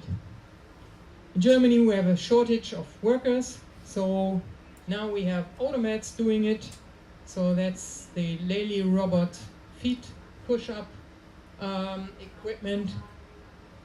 Kind of costly, but it drives, and that's the neat thing about a robot. It doesn't care whether it should push up the feed every hour or every 2 hours, every 3 hours. He's doing it on a pretty regular schedule. It rotates a little bit and pushes up the feed to the cows, and cows just like it. So feed push-up, no matter whether you do it with a tractor, with a shovel, or with a robot, cows don't care as long as you do it. In that context, I wanted to show you where the German dairy industry is heading now. That's one of our latest projects. Stationary feeders that are able to feed 10 times a day. So we have conveyor belts, we have automated cow pushers, automated crowd gates. It's more and more automation to have a routine and a very standardized protocol for the cows. And these conveyor belts mean that there is no tractor driving through the barn anymore. It's just conveyor belts that are dumping, and here you can see it, that are dumping the feed to the cows. It's not a new system. That was very popular in GDR times, and it seems it's reinventing now because we want to give more feedings to the cows. So what else is important when it comes to feeding? We're back to what is normal in a cow. And I told you earlier, cows love to be with herd mates, but also cows like to have distance to their neighbor. And that especially applies when the cows are eating, because when they are eating, they are competing. They are competing for the food that is available out there. And you can see this, cows are neatly spaced out. So cows need distance. And if we build barns where the cows cannot express these distances, that means that their life below the individual distance is permanent stress. If this is your barn, it's really hard to manage these cows. Even if your forage is great, even if you put fresh air in the barn, have a nice stall, everything is great, but if it's too dense, then it's just stress. Think about it. Now we are in the room. If we should stay in this room together for the next 2 years, there will be killings. I'm pretty sure. No, not with you. You're a friendly person. But there will be some that are more aggressive. There will be some dominant ones. There will be some submissive ones. And this applies to this picture. If it's too dense, then it's stressful. So, measurements for the ideal barn. No matter where you look in your barn, minimum, everywhere, minimum is 3 meters. That means that cows can get up and meet each other in the alley, and there's still enough room to travel back and forth. Minimum at the feed bunk, 4 meters. Why is this? Cows are standing there and eating, so they take up a lot of space already. If you want cows to be able to travel back and forth and leave stalls, minimum here 4 meters. Another important thing, no dead ends, because we have flight animals. And here in this picture you can see what's happening. This is a first calf heifer. This is an older cow. And up to 120 animals in a group. You with your 30 cows, the 30 cows, they know each other. They have a very strict hierarchy. Exactly. The smaller the group gets, the more fighting there is, because they have this extreme hierarchy. If we build groups that are above 120 cows, so this farm has 160 cows in one group, then the hierarchy is not so extreme anymore, because it seems like they cannot remember all these different faces. But if in small groups, this is very important. A young cow, an older cow, they look at each other, she turns around and walks away. So no dead ends, always the possibility that cows can circle, leave without stress. So another thing which I think is very important, we talked about lying and how important lying is. And what does lying has to do with eating? Because now we're talking about eating, so we're already at a different subject. Because it's all linked together. Lying times influence feed intake. How come? So cows, lying deprived cows, had reduced time spent eating during the actual period of lying deprivation as well as after deprivation. What does it mean? If there's not enough time for the cow to lie down, she will, when she has the choice, she will always prefer to lie down rather than go and eat. So there is data that shows that cows sacrifice approximately 1 minute of eating time for each 3.5 minutes of lost rest. So if there's not enough time for her to lie down, she will rather go to a stall and lie down and don't eat at the feed bunk. Very important, because it has such a strong influence on feed intake. And I don't know about the status in Georgia, but when the milk price is high in Germany, what do our farmers do? They have more cows in the barn than there should be in the barn. So we don't have 100%, we have a stocking rate of 110%. And then we have stress for the cows, because there's not enough room to lie down, and the minute our space is empty, the cow rather goes and lie down and don't eat. So I highly recommend for lactating cows, 1 stall per cow. And for dry cows, 2 weeks prior to calving, it's really nice if you have an existing barn to only have 80% stocking rate in there. So have more stalls than actual cows. It's really something that cows pay back. No overcrowding, okay? If that's pretty much ideal, 1 stall per cow.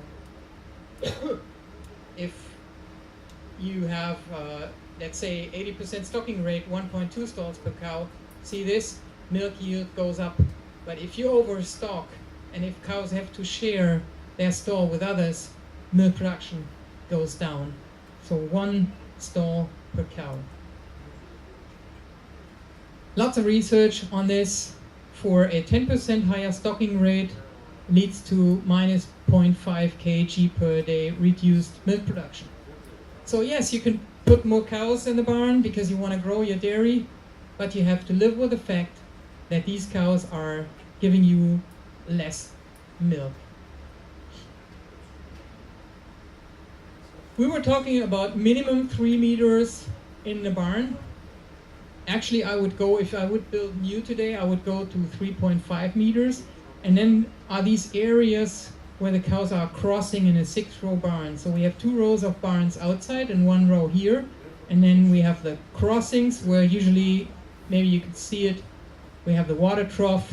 And it's a typical area where cows are doing all their social activities. They show heats, they lick each other. So it's a typical area where cows hang out. And make these crossings really wide. Try to do 4 meters, and if you have 4.5 meters, it's not bad because the trough will take up some space. And remember, 2/3 of the herd are away from the feed. They all have to go through these crossings, and if there is a dominant cow that is hanging around this water trough, she blocks the way to the feed. So every extra meter you can provide in the barn is money well spent.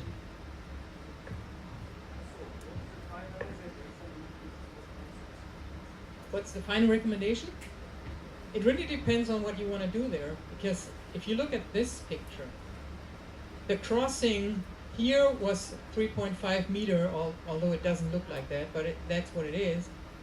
But then the farmer decided, oh, I put a cow brush in there too. And with this cow brush, all of a sudden, the way is blocked. The water trough is there, the cow brush is there, there's not enough room anymore. If you put cow brushes, I would go 4.5 meters. No cow brushes, I would go 3.5 meters. With a watering place. Yeah, in every crossover, I would do a water trough. In every. Yes, but if you, that's the minimum. If you can go, it also depends a little bit on your barn construction company and where the posts are. If you can do 4, good, or even better. It's no waste. It's really no waste in that area. Yeah.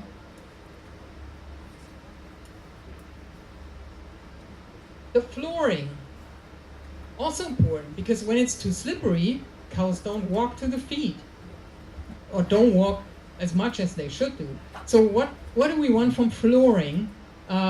This flooring seems to be good because when I see cows in a lot of activity, mounting each other or scrubbing the belly, if cows are doing this, then I know exactly that the footing for the cows is good, that it's not slippery, that they feel comfortable.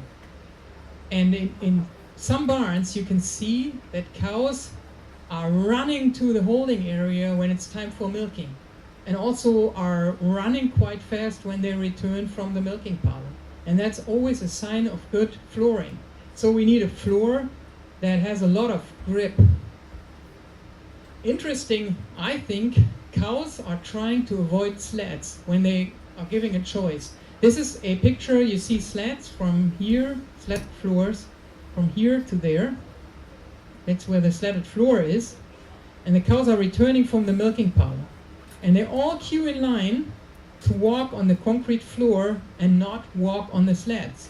Except that one, this cow walks there because that's where another water trough is. That's why she went there. If there's no water trough, they will all walk on this side. So when they have a choice, they avoid slats. Cows don't like slats. So what we do, we don't build barns with slats for a number of reasons, cow comfort, but also cost. We build floors with grooves. You can see this barn is shortly before cows moved in. You see this grooved pattern. And you see the cable from the alley scraper. And this is how it looks like when the cows are inside and walking on the grooved floors. So we want that the claws always have a curb where they have some contact, where they have some grip. And of course, this floor is never clean, so you always have some manure in these grooves, but that's no problem because the hoof itself, the claw itself is dry.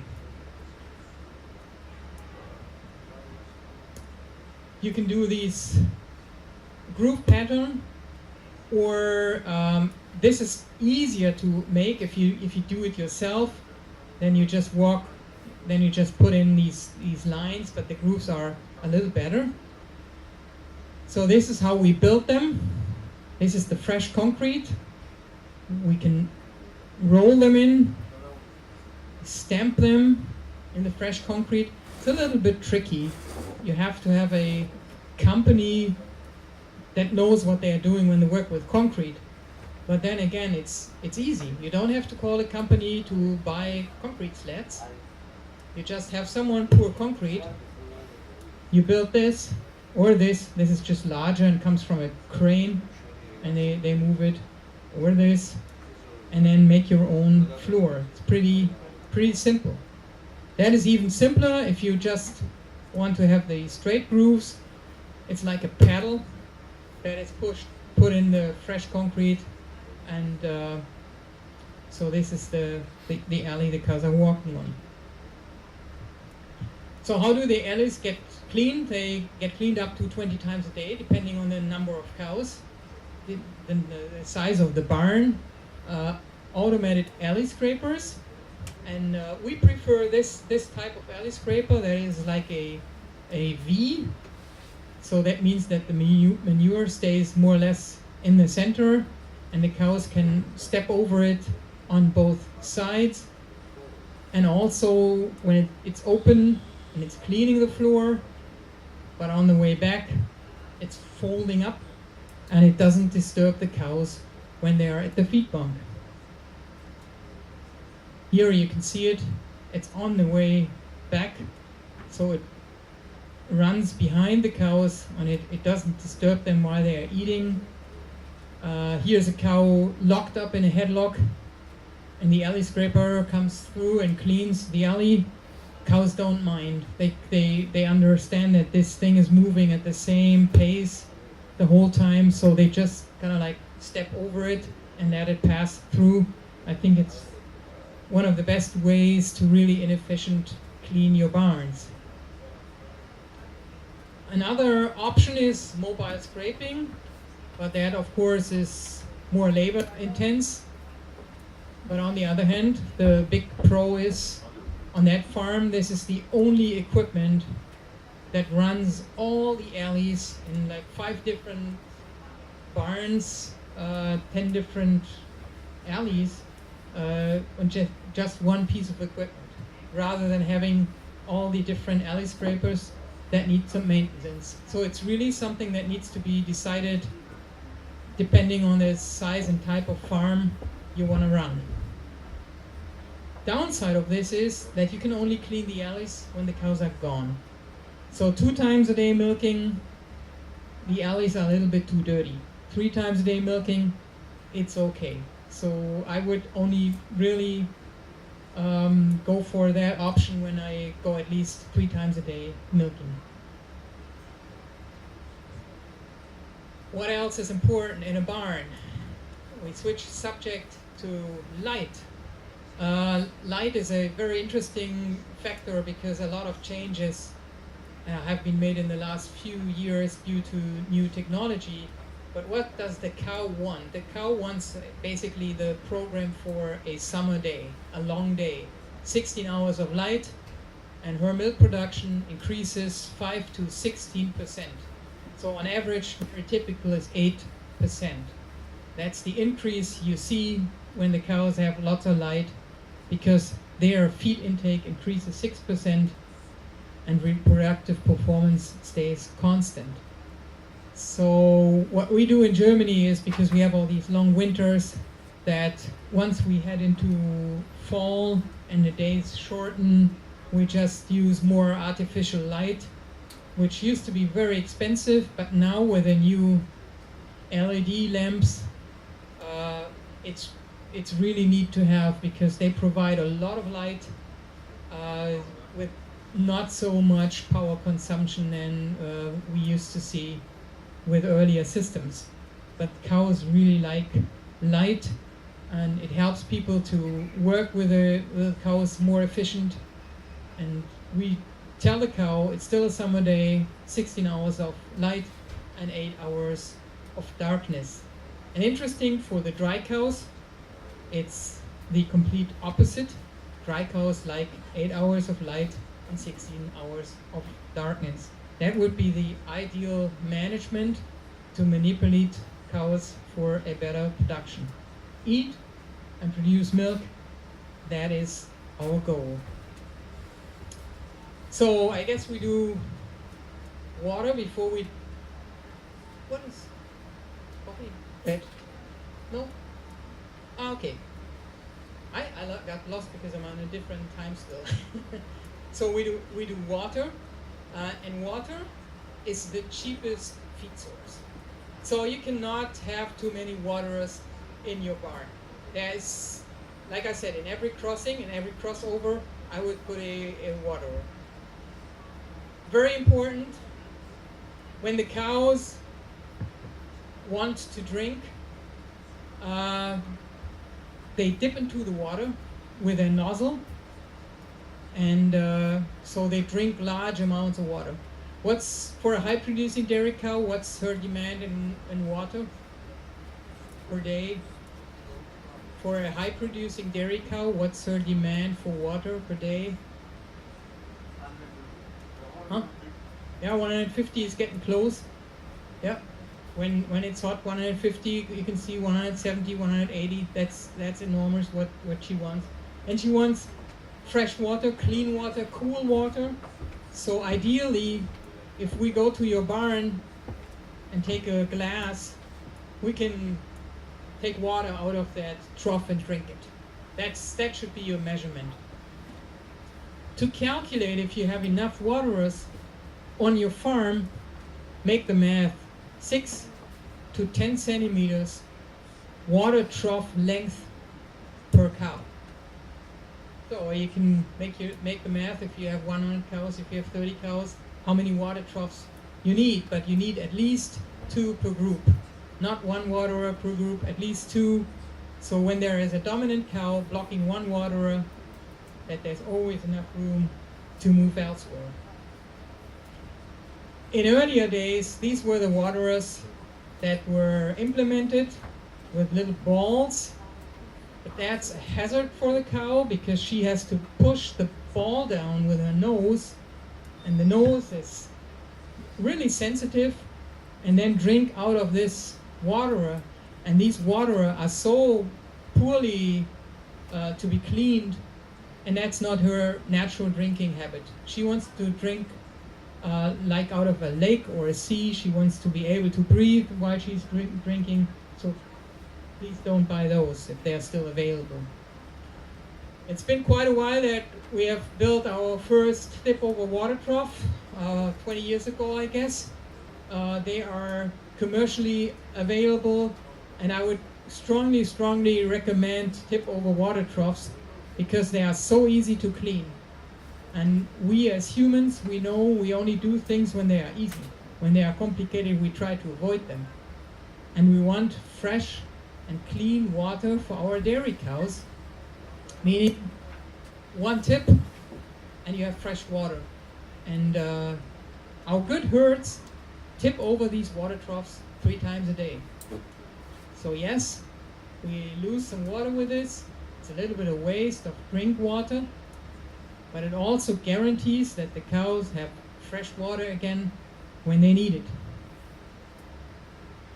There are other water troughs that are frost-free, nice to have, but they are way harder to clean because here you have to unscrew this button and then the water comes out of this hole. Usually half of the water is on your arm.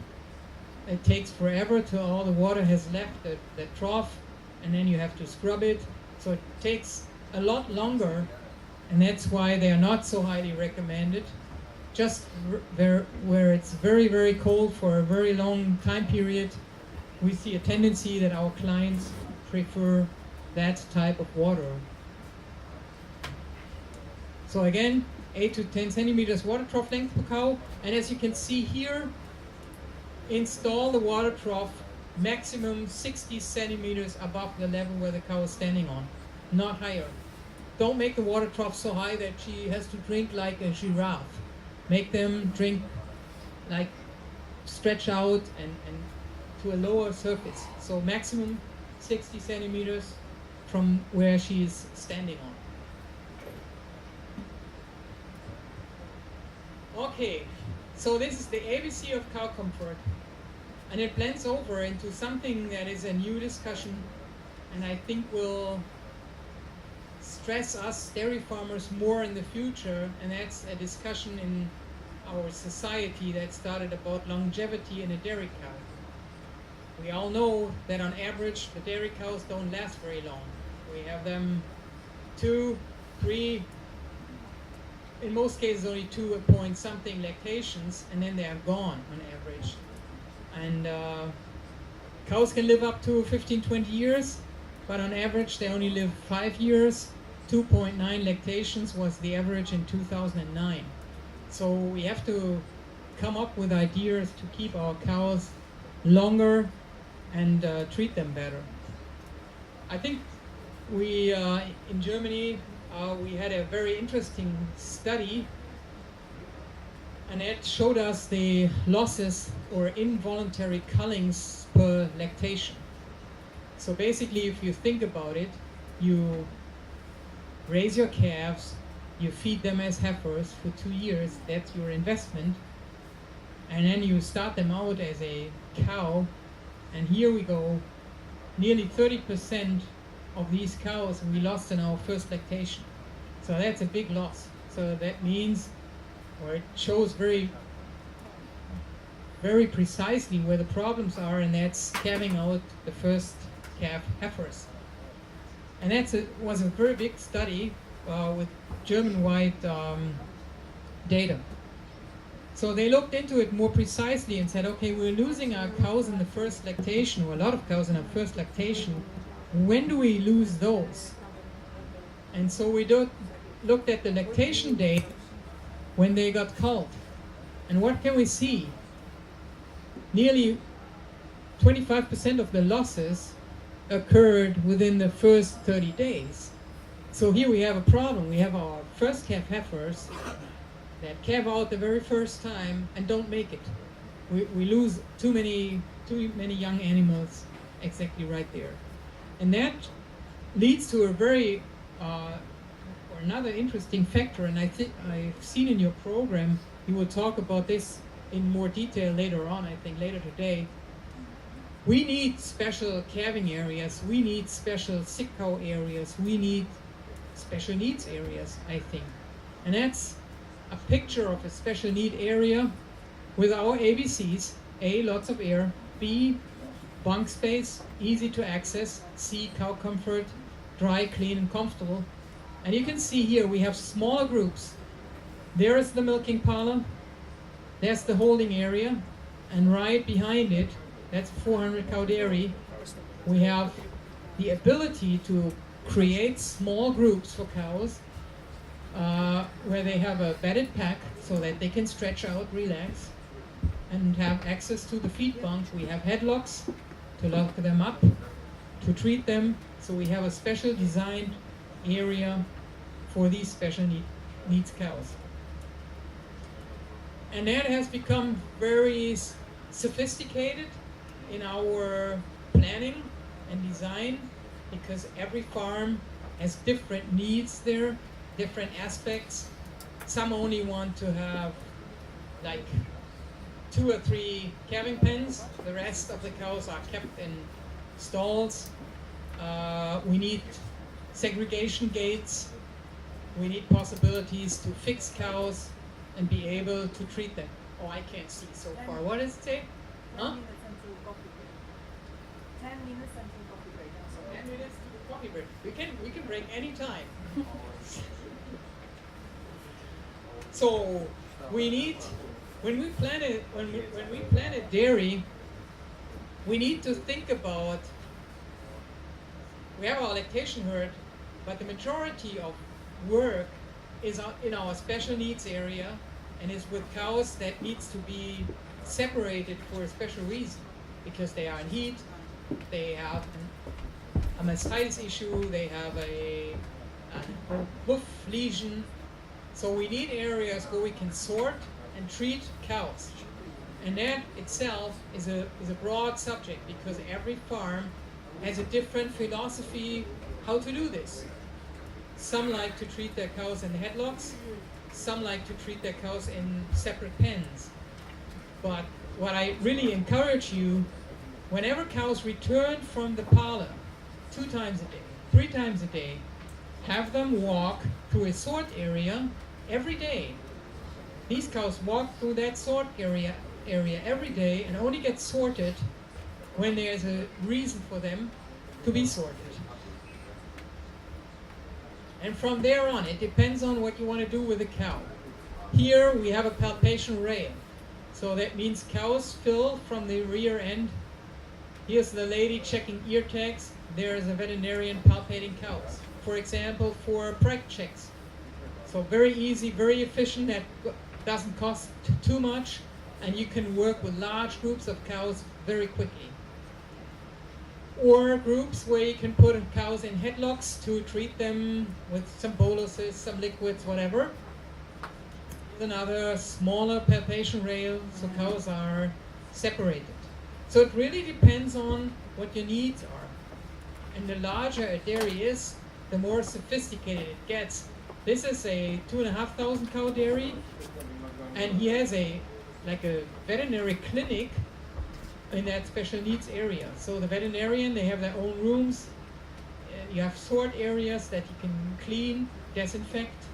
We have water, heat, light, everything is right there. It's like a clinic where you can treat cows. Because when you have a veterinarian come in, these people are very expensive. So we want the veterinarian to be super efficient. Not that the veterinarian shows up when we start to look for the cows, chase cows, try to catch them somewhere. That's always hard on the cows, that's hard on the people, creates injuries, and also it's very costly. So we don't want to do this. We have to have a plan before we build a dairy. How do we want to treat our cows? I like it when cows walk through foot baths on a regular basis. This foot bath is empty, so it's easier for you to see, but it's very, very easy. It's concrete. Usually it has 2 liquids in it, water and a disinfectant, a foot bath. And these cows walk through here like every day, so they don't mind that the foot bath is there. We don't give the cows a choice to one day go through it, the next day don't go through it, because that's blowing up the routine of the cows. Have them do the same thing every day. Think about having a room for a hoof trimming table. These people come in, they are expensive, so they want to work fast. Have a room for them, because your cows will be trimmed several times a year. And I could show you so many different special needs areas, but it really depends on the farm, on the size of the farm. This is a larger herd, and here you can see he's having the cows in one group, and once a cow has calved, she will be moved out of that group. This will be moved out.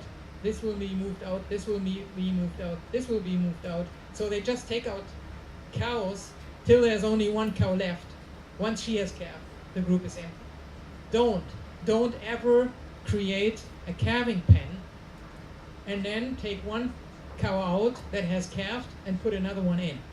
Because then, remember the word hierarchy, what are these cows doing? They are fighting the whole day over, okay, there's a new body coming in, we need to fight, and you will see more problems with calving. You will see a drop in dry matter intake. Don't do this. Try to have several groups. Fill one group up, let them calve, empty the group, and then refill it again. But don't add cows to a group because it creates a lot of problems, a lot of issues. Here we have several groups. It's a larger dairy, and in every group you can see we have headlocks, the heat bunk is there, but we also have gates, so that when we feel we need to help the cow, we need to manipulate her, touch her, whatever, she can just swing a gate, lock the cow here, and treat her. Yes, I know barn equipment is expensive. I don't know your market well enough, but the problem in Germany is shortage of labor, and shortage of labor that can actually work with cows very well. So usually these people, herd managers, are very expensive. So we want to give them every equipment we can to make their workplace safe and let them be efficient, so that one person can lock up a cow and treat a cow. So are we good for another approximately 60 minutes or so? We had this discussion a little earlier. What is better, mattress stalls or deep littered stalls? And I digged out a comparison, and I have to apologize because this is in German, as you can see. And it's the comparison between mattress stalls and deep littered stalls. So, and to make it even more complicated, they have watched the cows at different temperatures. So here in summer and in winter. And you can see in the mattress stalls, this is the resting times. When it's cool, she rests about 11 hours. When it's warmer, she only rests 9 hours. In the deep littered stalls, and that's a herd with 600 cows, when it's cool, she rests 13 hours. When it's warmer, 10 hours.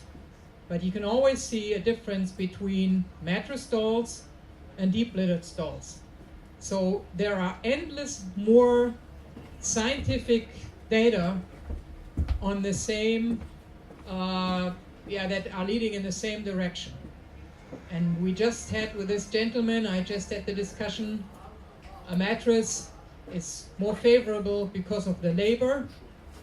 Yes, that is true. When you have a mattress, no one really has to look at it.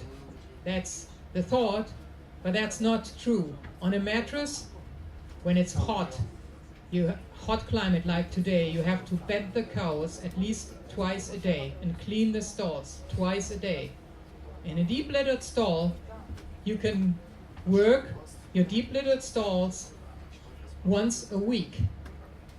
And that is, so I didn't have the chart with me, but there's also a big difference. The mattress needs constant maintenance because the mattress is soft, but the surface, in order to stay dry, to prevent the cow from laying on the rubber and sweating, you need to add straw or sawdust or anything on top of it. You cannot go with a mattress without any bedding. That won't work. And so that also takes a lot of, costs money and maintenance. In the deep littered stalls, you can work with big equipment once a week, level the stalls, dump new straw in it, like I showed you on the pictures, and then you're good for a week and go back again. But this is 2 hours of lying time.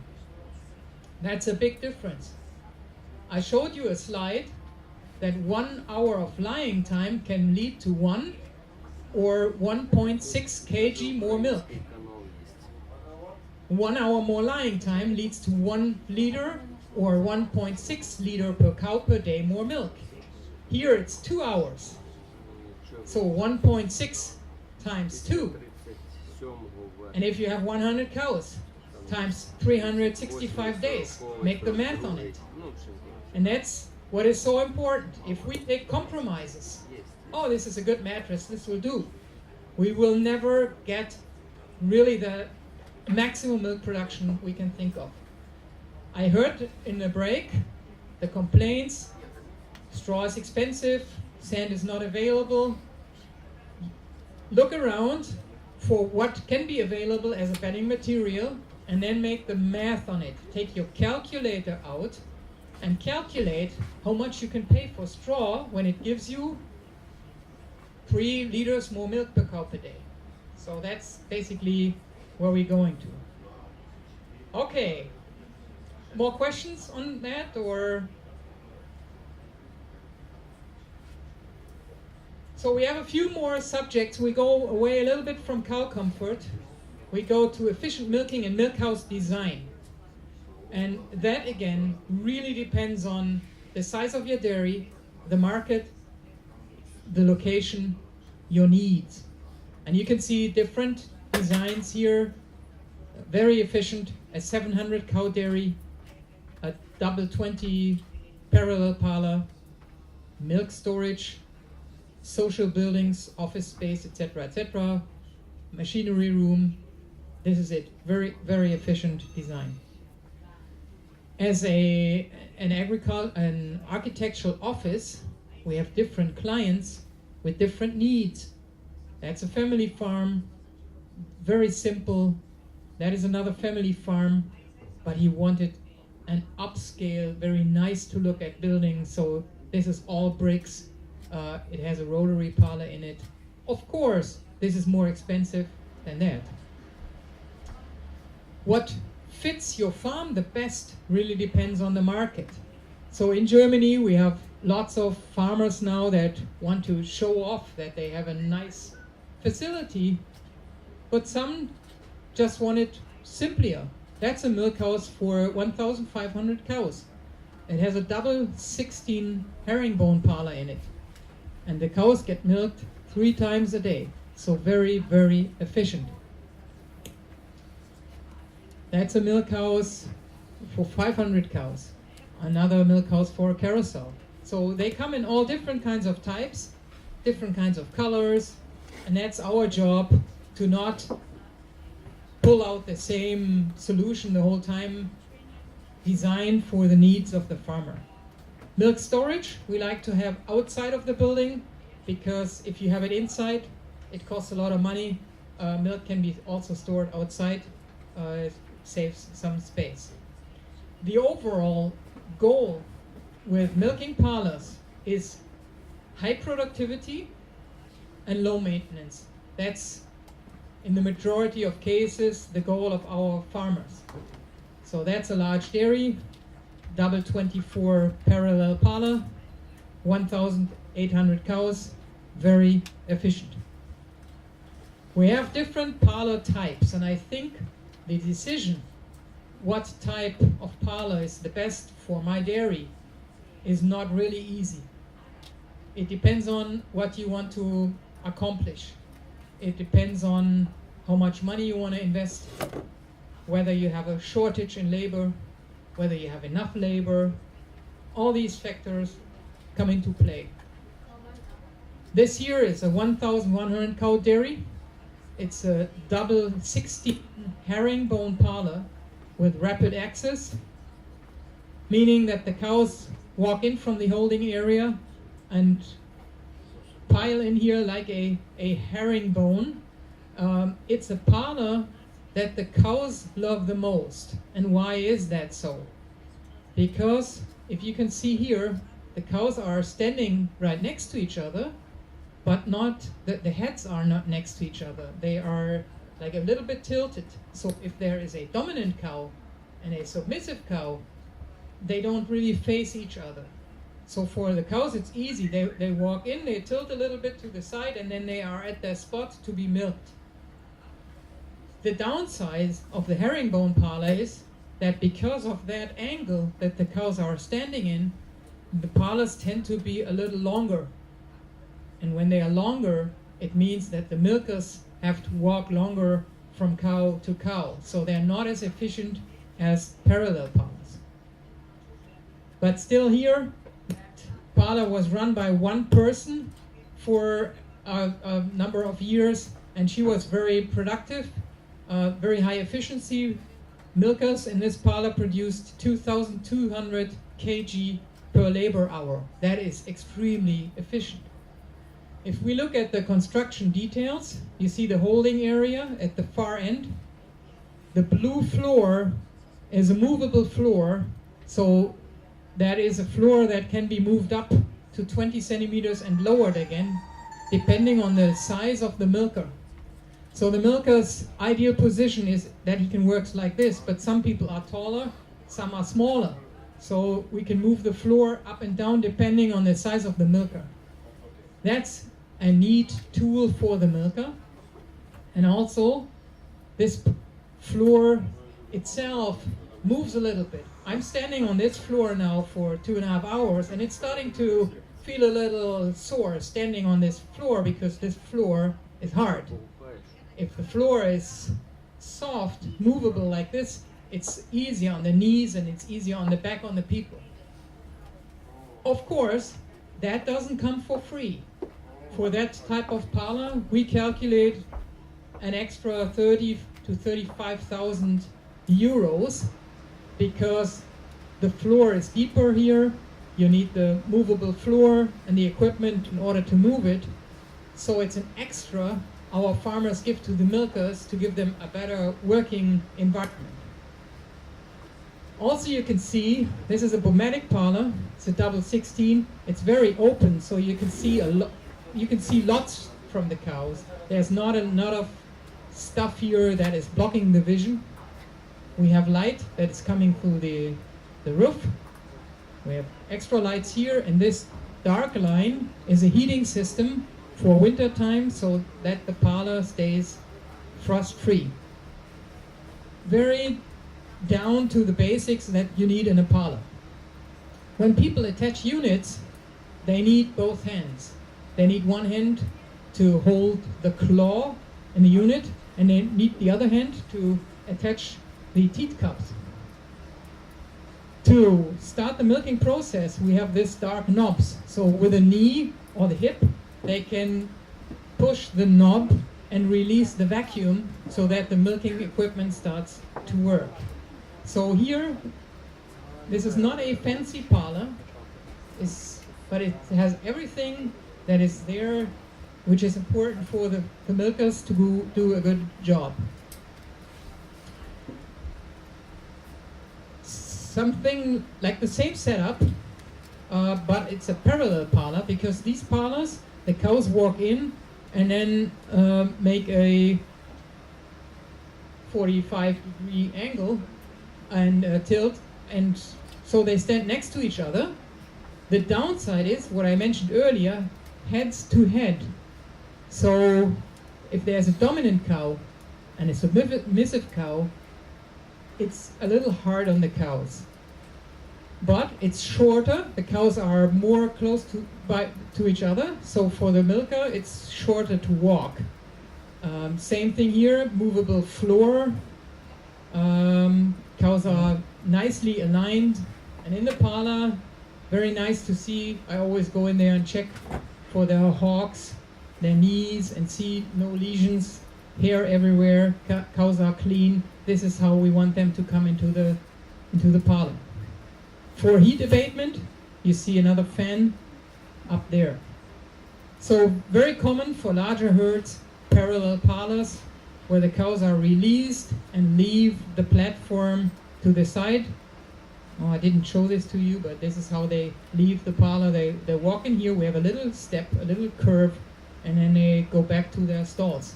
So very efficient milking.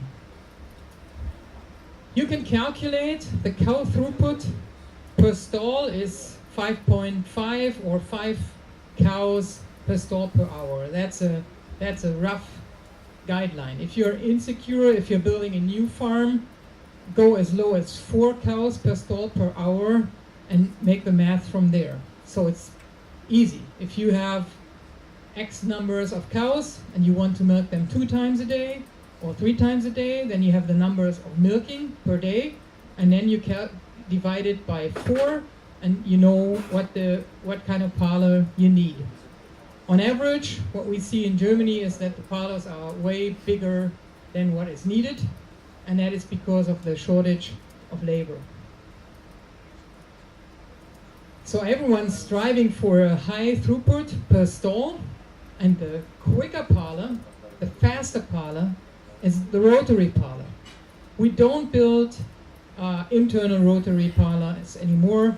they are all external rotary parlors, meaning the cows are coming from the holding area, they load on the platform, their heads are looking to the inside, so that's the carousel, that's the platform, that's another pneumatic carousel, so this moves to the right, and that's the circle the cows are making. I mean, they're making it once and then they leave again through the exit gate. Here, because you have a standardization of the process, these equipments are very fast and you can calculate up to 6 cows per stall per hour. So meaning 6 turns per hour or 10 minutes from the cow to enter the platform, ride the round, get milked, and leave again, if things are running optimum. The downside of a rotary parlor is that in order to perform a good milking routine, meaning cleaning the cows, prepping the cows, attaching the units, milking here, and dipping at the end, you look at 3 milkers per shift. 3 people that you actually need per shift. That's the big downside of rotary parlor. And when the biggest herd in Georgia is 600 cows right now, and will not go above 1,500 very soon, then I would say there's no room for carousel parlors in Georgia, because it's expensive and you really need a high number of cows to be milked on these parlors. Nevertheless, why have they become so popular? And that is because in a carousel you have a high efficiency, 6 stalls per cow per hour. But what is most important is you can apply standard routines in milking and you can really control these protocols. Meaning, you want your people to prep the cows, clean the cows, strip them. This is space 1 in a carousel. Then you leave 3, 4, 5 spaces empty, and then comes the second person attaching units, attaching units, attaching units. It's like working at a belt. It's just attaching units, attaching units. It's always the same. There's no thinking, there's no walking around. People are just standing there attaching units. And in position 3, you're just checking teats, you're dipping teats, checking, dipping, checking, dipping.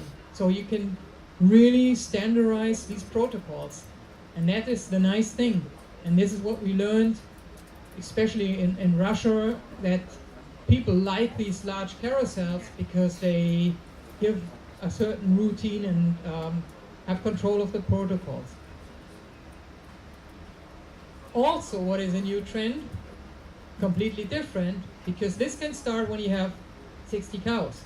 And I think it's ideal if you have 60 cows or even 120 cows, is the automatic milking with free access. Here it's a robot from Lely. So these come as one unit, can be put into the barn. The cows in free cow flow can walk here, get their pellets, and get milked automatically. And rather than building a milk house for 60 cows with a holding area and the milk house itself and the return alleys and everything, of course this then is really cheaper, but it's a complete different concept of milking the cows, because the robot milks the cows and you're just checking on the performance of the robot, and you're just checking on the data. Is there a robot in Georgia at this time? Not yet, but coming. Who has 100 cows or 60 cows? Yeah, that's the question. They run, I'd say they run 110 to 120,000 for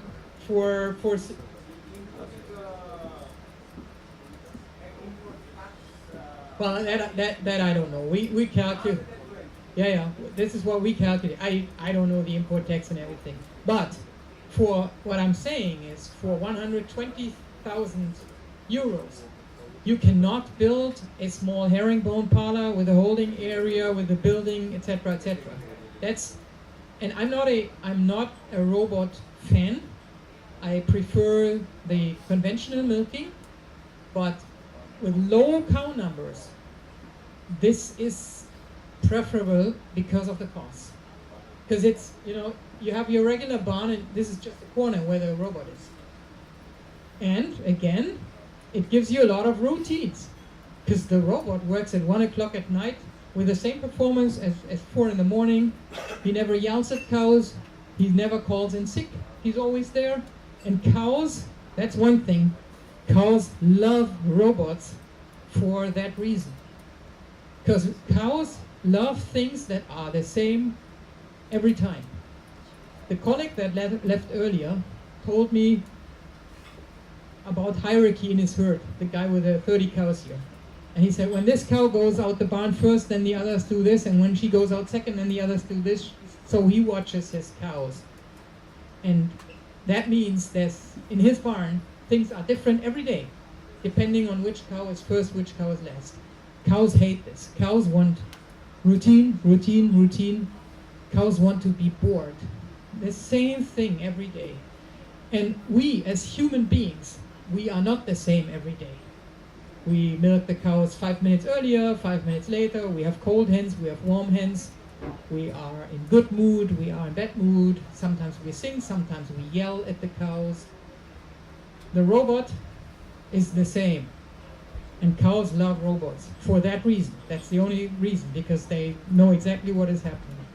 So, bottom line, 120 cows or so, and less, it is an option worth looking into, really.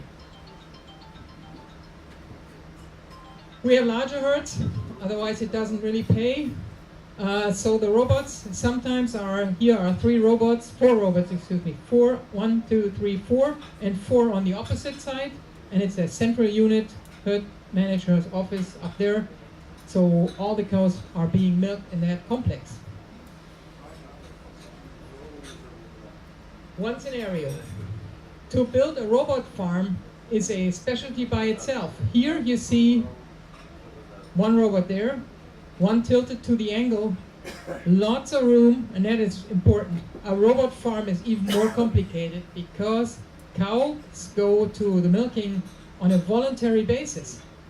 And if they don't want to go there, or if they don't want to do this, they will not go, and you have a problem because they don't get milked on a regular basis. So we need to really create everything that she likes to go to the robot, and nothing is really hurting her. With robots, we see very high production levels.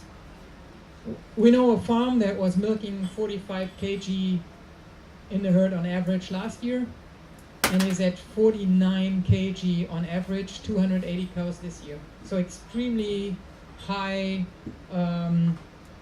averages, meaning the cows, especially at the beginning of the lactation, go to the robot on a very, very regular basis, so they get milked 4.5 times a day, so very often. 4 to 5 times, so very often. And then towards the end of the lactation, pardon me?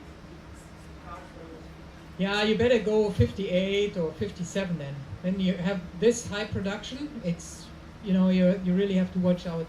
And don't do, Lely says you can do 69 per robot. That's too many cows per robot. It is possible, but then you don't see the high production. There are other concepts. That's a De Laval concept. So they have lots of gates, lots of areas where the cows get sorted before they go to the milking parlor. I think this is a very complicated system, and it's a very costly system because you have so many doors and angles and antennas that it's hard to manage these right. And here all the robots are in a central unit. Again, that is nice, so you only have one milking area and you can control all the robots. I show you one thing, just that might not apply for Georgia, but just that you've seen it, and when we talk about milking parlors, it's something that is really impressive.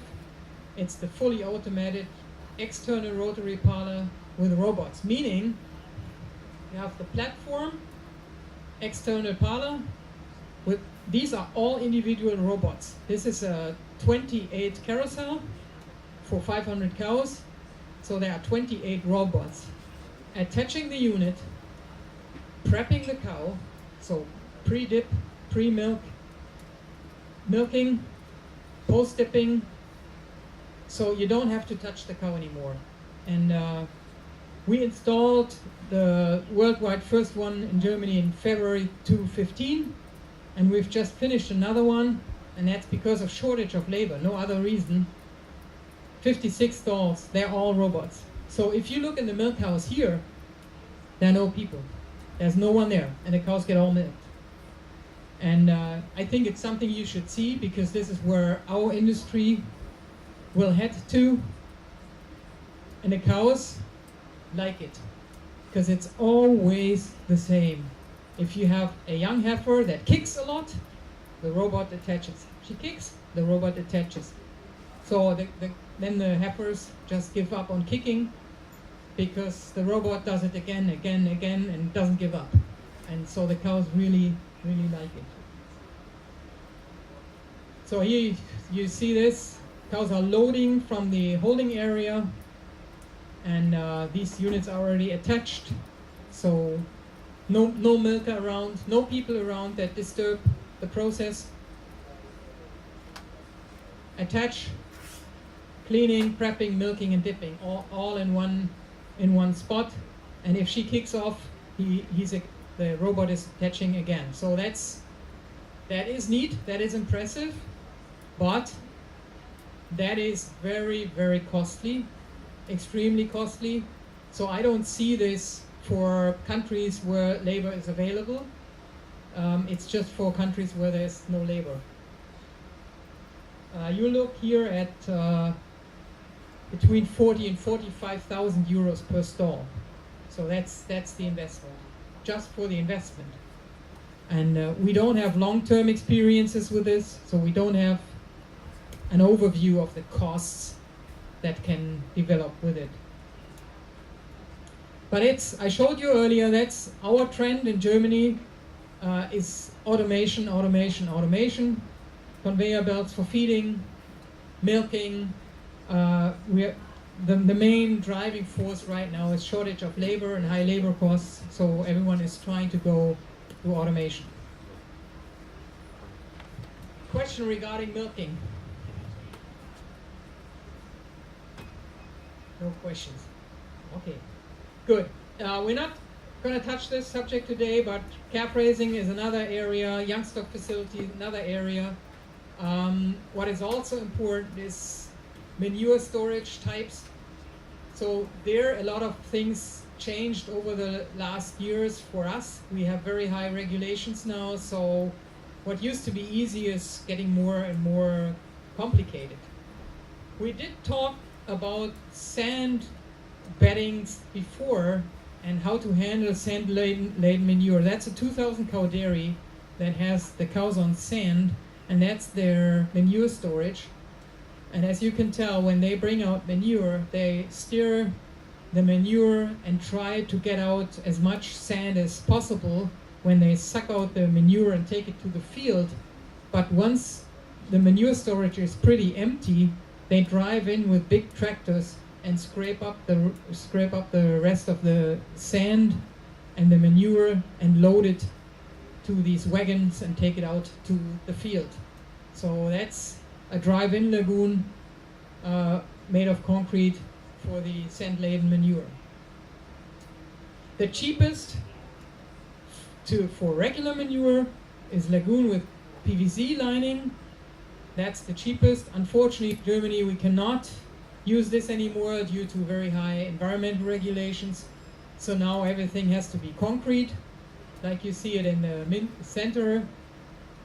Concrete upright silos, plus on top of it they have to be covered now to reduce emissions. That makes it even more costly to store manure. So that's the downside of our market. Also, another area that is important is to store feed and forages. Feeds in these traditional buildings, forages mostly in bunker silos, with walls or without walls, I don't care. It's pretty much the same. These are more costly. Whenever you go higher than 3 meters, it's getting very, very costly, but it gives you the chance to have separate feeds, kind of like close to each other, and work nicely with your silage and have nice silo management. All this is lighted, you have enough space to turn around. These are another important areas. So overall, we talked about cow comfort, the stall, the troughs, the gates, the buildings itself. And I was asked during the break, maybe that wasn't spelled properly. The width of these buildings is 37 to 36 meters. So 3.7, not 2.7. So for a 6-row barn, this is the width, and 4.5 meters in height. But overall, the KISS concept is keep it simple, stupid. Try to create your barns simple. Only install what is needed for the cows, for the labor, for maximum performance. Don't overload it. Don't build too many things that are not needed. KISS, keep it simple, stupid. I'd like to finish off with a quick overview about cost structure. I know, and I told you, I arrived at 4 o'clock this morning in Georgia, and I leave tomorrow morning at 4 o'clock. So I might not see any Georgian dairy. I don't know your market. I only Googled the climate, but I don't know about the cost structure. But no matter what, everyone is trying to lower cost in building a facility. So I'd like to share with you how to reduce building costs. How do we work in our architectural department? Besides all the agricultural knowledge, what do we do to reduce building costs? And there is a rough outline, and I shared some of this already with you. First and foremost, the design itself. And ideally, I showed it to you several times, that is a farm in Poland. That was a green field, a flat field, sandy soil, so the groundwater was far away. It's not good when the groundwater is there. That makes it extremely expensive. The soil was easy, no rocks, no nothing, so you can move the soil quite easy. Production facilities to the right, to the left, the milking facility, and a large special needs area, and here's the manure storage. So depending on the size you're looking at, try to find the ideal design that maximizes cow comfort, also give you short ways to manage the dairy, and that's, I think, is the first initial step. Not always is the field kind of like flat. That is something we did in the Ukraine a few years ago, and you could tell that farmer, there was an existing dairy, there was a stream we could not work with, so we had to go in different angles.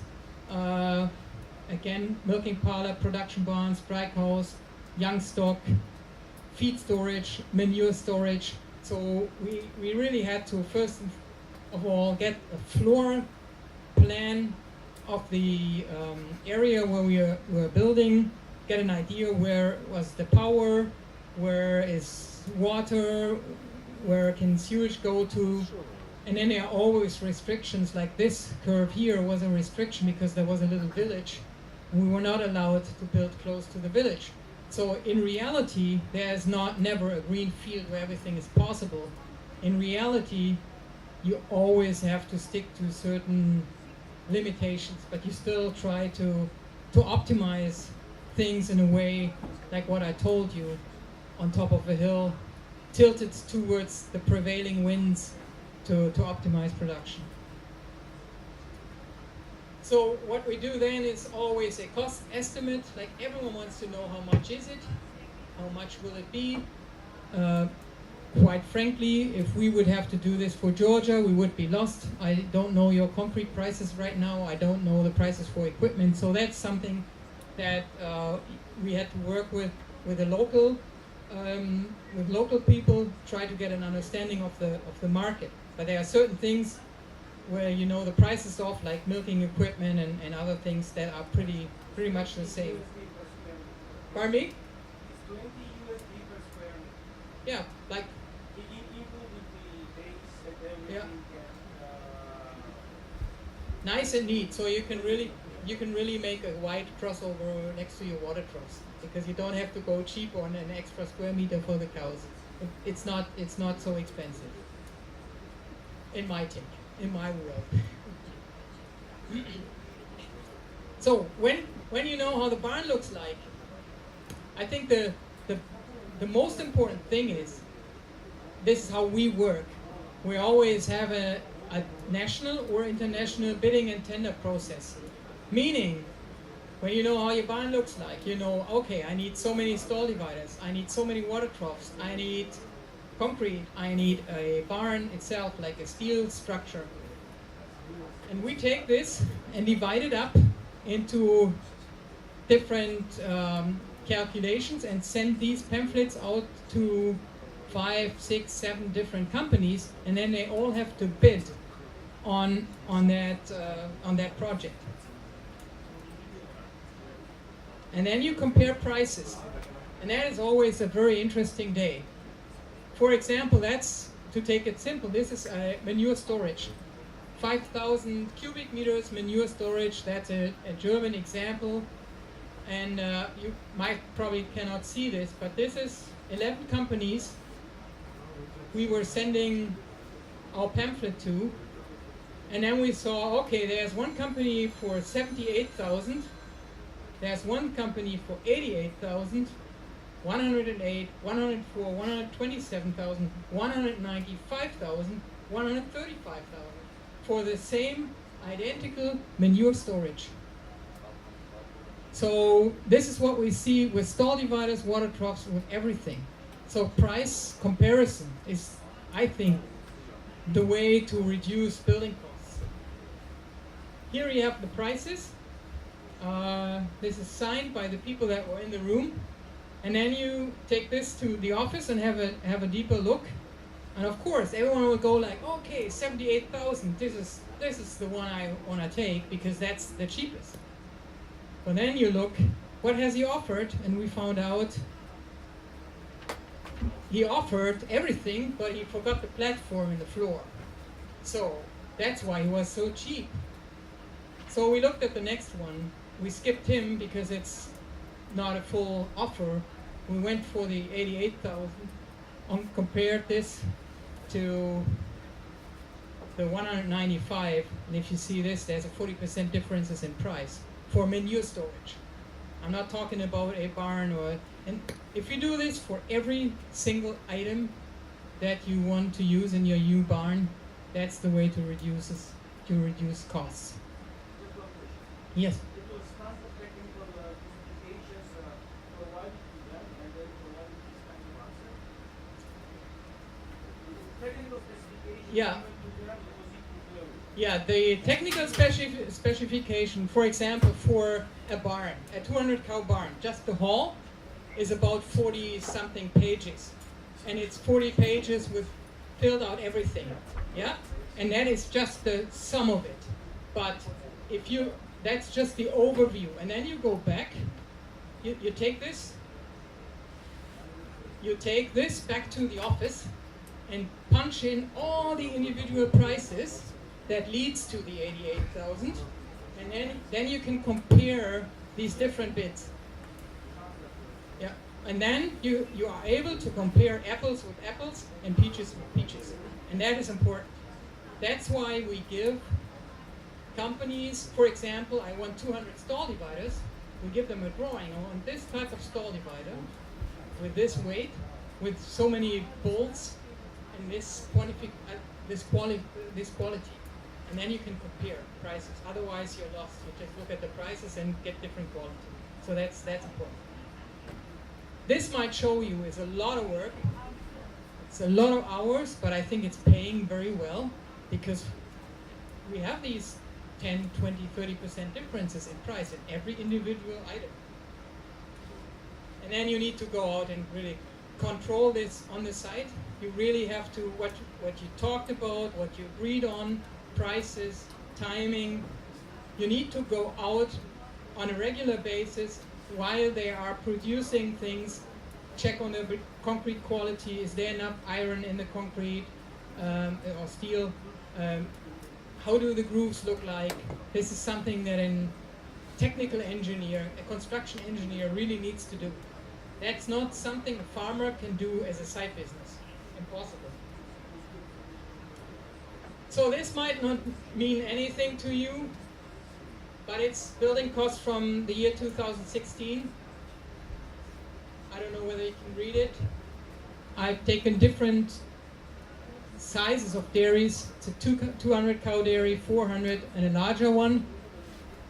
And this is the total price per head in euro.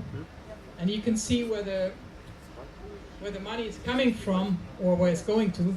The barn itself, the superstructure, the tendency is it's going cheaper. That's the barn with stall dividers, alley scrapers, concrete. It's going cheaper when you are larger. It's pretty simple. You need an alley scraper to clean the alley when you have 30 cows, and if you have 300 cows, it's the same price alley scraper, just the cable is longer. You have two gable ends, no matter whether the barn is 50 meters long or 500 meters long. You always have two gable ends and doors and everything. Milk cows, it's a little bit opposite, and the reason for this is larger dairies tend to have more rooms, like 2 offices, 3 offices, a meeting room, special showers, and more changing rooms. So, and I showed you some milk houses, and they are in brick and they look nicer. And the tendency with larger dairies is that they invest more in the milk house. Whether this is good or bad, I don't know. I think sometimes it's a waste of money. Milking equipment. If we stay with regular milking equipment, then you can see the same trend. If you go larger, your parlor get used more heavily. You can really go with a small parlor. If the biggest farm in the room is now 600 cows, then the biggest farmer in Georgia should be a double 8 herringbone or parallel parlor. No larger than this. Maybe a double 10. Double 10 or a double 12, not larger than this. Because then you maximize your parlor capacity. The parlor can be used around the clock. Just cleanings, and this is it. So don't build a too large milking parlor. Manure storage, same thing. If you go larger, it spreads out, the cost spreads out more even. Bunker silo the same. The only exception is roads, powers, wells, fence. Larger dairies have higher demands when it comes to fences and all the surrounding costs, better roads, wider roads, etc., etc. So again, these are the costs from 2016, so a little bit older, but these are the costs we are looking at for a brand new dairy like the ones I've shown you in the pictures. Yes?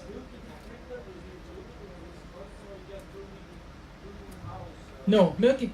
When I'm talking about total costs, I'm talking about a barn with everything included. So a trough, a stall divider, an alley scraper, electricity, doors, everything. When I'm talking about a milk house, this is the house. So the holding area, the showers, toilets, office spaces, etc., etc. Milking equipment is the parlor, the herringbone, parallel parlor, rapid access. Manure storage, I think, must be included because you cannot milk cows without manure storage. You need storage space for feeds. This is bunker silo with walls. You can go a little cheaper when you take the walls away. Walls are extremely expensive. You need a road to get to your farm. and that's the total cost then. So it's everything included the telephone cable that goes to your phone, basically. This is how we look at total costs in Germany. This is net building costs, so it's without VAT or taxes, or in it without the architect. And building permission rights, because that's so different depending on the area. Sometimes we have to wait for 4 years to get a building permission. I mean, we're not waiting. We have to work to get the permission. We need this test and that test and a proof of the emission and the noise, and so it's getting more and more complicated. That is, by the way, one reason why I don't see that the German dairy industry will increase in cow numbers, because environmental restrictions are extremely high since 2 years now, and it's getting worse. So good for you, because I think there are markets where it's probably a little easier to get a permission and find labor, because that's the factors that are holding back milk production in the Netherlands and in Germany. Labor costs, and the emission rights. So that's really the new barrier. But if that applies in Georgia, I don't know, plus and minus. Maybe concrete is cheaper, labor is cheaper and available. Maybe it's more expensive to import some equipment, can be. I don't know. But the reason, the main thing is have competition. If you only have one supplier of stall dividers or water troughs, it's always bad. There gotta be competition and different suppliers. Okay, so I think, we have some time for more questions. We can round it up. Please keep in mind, number one, don't forget this, is cow comfort. And then no matter whether you have 2 cows, 200 cows, 2,000 cows, she wants to have a cool place, a dry place to rest. She wants fresh air and access to feed and water. There are no compromises there. We want the barn to be laid out that we really have high performance management. One central feed bunk. This feed bunk is 6 meters wide, so I can drive through here. As you can see, it's time to push up the feed again. Then you can drive through. This is four groups of cows, 4 groups times 200 head, very, very efficient. Maybe you see this in the picture too. It's sloped to the center. In the center is the Manure canal. So it's sloped from here to the center 2%, and from there to the back it's rising 2%. So it gives you a nice overview. You can really see what's happening in the barn, but that was not the reason. The reason why this is the way it is, this was a green field that had that curve. So it was looking like this. And in order to not move too much earth and dirt around, we went the same slope with a barn, and it worked very well. Milking, or wherever people work, strive for efficiency and really think over the workplaces. Put yourself in the shoes of being a milker. Be there, milk cows for 6 hours, 7 hours, 8 hours in a row. How nice is it to stay? Is there enough light? Is it warm enough? Is it cool enough? Always think about the work process to make it easy for the people to perform well, and then strive for efficiency. Think about future growth. If you're doing a good job and you have 600 cows now, you might be the leading Georgian milk producer and have 1,800 in 5 years because you're doing such a good job. I don't know. And I hope then there's enough room so that you can double and expand your dairy. Plan ahead. Modern design, very important in Germany. Things that are cheap can also look good. You know, there's no reason to make it look cheap. It can always look good. Choose a nice color so that the building looks nice, that you're showing society that you are producing a good product that has a good value. I think that's important too. Building costs, we talked about, and if you put everything under one big umbrella, put it all together, then I think you're on the way to really create a good farm. And like I said, it's all about cows. No matter whether it's Georgia or Germany, it applies everywhere. And I hope I was able to give you a little bit of a glimpse of the knowledge that is out there. I'm, again, very thankful to be here. My first time. I hope not my last time. And I'm open for more questions. Thank you very much. Thank you.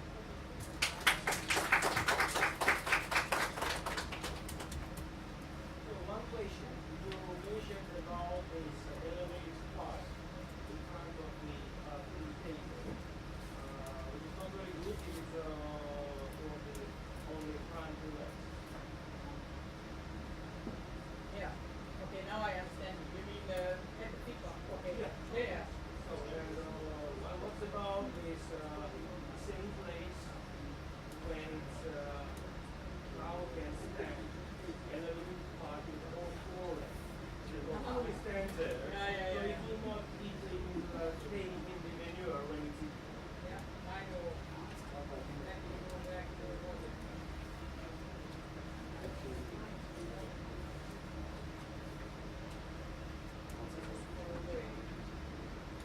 Yes. You mean this right here, right? Yeah. So here, the problem is that she's tilted upwards, and there is more stress on her hind legs. Now, some engineers think it's clever to put the whole cow, on an extra platform, and then have individual stall dividers, so that cows can stand on the platform while they're eating. I would not build this in my barn. 2 reasons. The really easy reason is costs. It's another platform that is not a walking area. She's just standing there, and you have to have extra stall dividers, so extra costs. 2, how will you clean that area? So I see people cleaning it manually, which is not nice. 3, there is no scientific research that shows, okay, I have extra costs. Do I have an extra return? Not proven. 4, if you have a small herd, like the farmer that has 30 cows, if you have a submissive cow that is in the stall eating, and here's the rail, there's a rail. When a dominant cow wants to get in this stall, what is she doing? She comes in from behind and pushes the cow in the vulva area or in the upper part of the udder, right? She always goes like this and tries to knock her out of the stall. She cannot go away. It's the headlock in front, it's the stall dividers to the side, so she really has to back up in front of the dominant cow, which is something that is a no-no for a submissive cow. You're right, and if you have watched my presentation really carefully, this is my favorite headlock. First of all, this is cheap. Again, this is cheap. Cows can look around, and if a boss cow comes, she can just walk away. You know, and also, like a buffet, she can walk by the feed bar and go like, oh, I eat here, and I eat there, and I eat there. To go into a headlock, the cow knows sometimes I go in there and cannot go back out. Cows remember this. So there is little research, pros and cons regarding headlocks. I would put headlocks only in the area where I want to manage cows. Fresh cows, maybe some of the dry cows, pre-fresh, or just a certain area in my barn. But never mix it. Never have a group where you have 10 headlocks and 30 without. Because the cows will tell you. I don't have the picture here in that presentation, but I have many, many pictures. 30 rails busy with cows, 10 headlocks empty. When cows have the choice, they eat here. They avoid the headlock. So never mix it in one group. Have a separate group where you say, okay, there are my fresh cows. I need to manage them. I want to lock them up. every day. This is where I have my headlocks, but not a mixture. But try to avoid headlocks. We have large dairies that only have 10 headlocks in a sort area. It saves money. Headlocks cost a lot of money when the cows have wheelies. Then they get hung up, then they break, they end up in the manure, they end up in your pump, they break the pump. So keep it simple, stupid. This is sufficient, but place it right. No contact for the cows here. Space it 10 to 15 centimeters outside, so that she doesn't have contact there, no contact there. Good. Can we see the building cost again? Sure.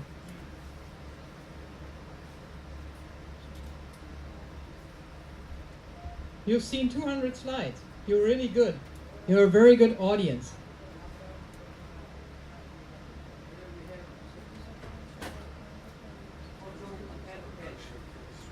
Yeah.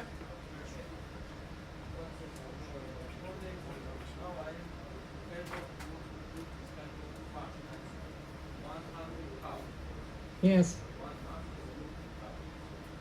In this case, we apply distributors or additional dry out, sold out, and we did additional I mean, for example, I want my farm 180 cows. Yeah. So you look at 120 total. You have dry cows. Yeah.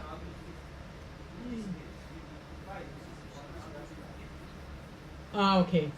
That is, yeah, that is. Oh, now I understand. That is cows, meaning total cows. So milking cows and dry cows, but no young stock, no calves, no nothing. That's separate. Yeah, that's separate. Because the problem is, not everyone we work with have raised their own young stock. Some just buy it. And so we reduce this chart just to the cows. Dry cows, milking cows, everything. But no heifers. I mean, you have to add for calves, you have to add hutches. Young stock, I'd say, depending on how you do it, when you build a new barn, it's 1,200 to 1,300 per head. Lots of our farmers don't build a barn for heifers. They just put it in their old cow barns. When they have an old facility, that's where the young stock usually lives in. They build something new for the cows that has the ABC of cow comfort, and the heifers, the young stock, go into the old facilities. Or, yeah, everything. Like I said, including the telephone cable that goes to it and the keys to lock it. So that's the total price, and that's just because of having a bidding and tender system and make things easy. No mattress, no slats. What I showed you. So, but again, is this possible in Georgia? I don't know. We don't have a project here, so I don't have a price comparison. But I would think so, because the biggest cost in Germany right now is,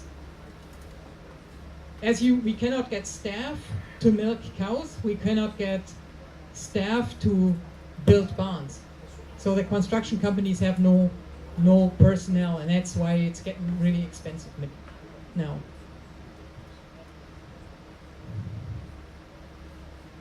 More questions? Yes, please.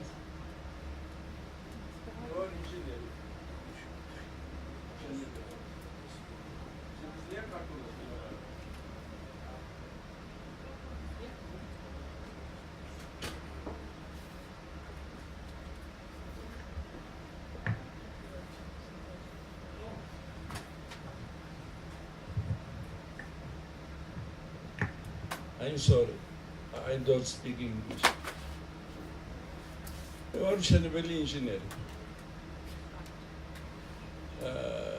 მაგრამ მაქვს შეხება თქვენ თან წამოსულ საკითხებთან პირდაპირ ანონიმური. მაგალითად, ნაკელის საკითხებთან დაკავშირებით. მისი გამოყენება როგორ მიმდინარეობს გერმანიაში და სხვადასხვა ქვეყნებში თუ ხართ თქვენ დაკვირვებული, ბიოაირის გამოყენებისა და ბიოსასუქების გამოყენებასთან დაკავშირებით.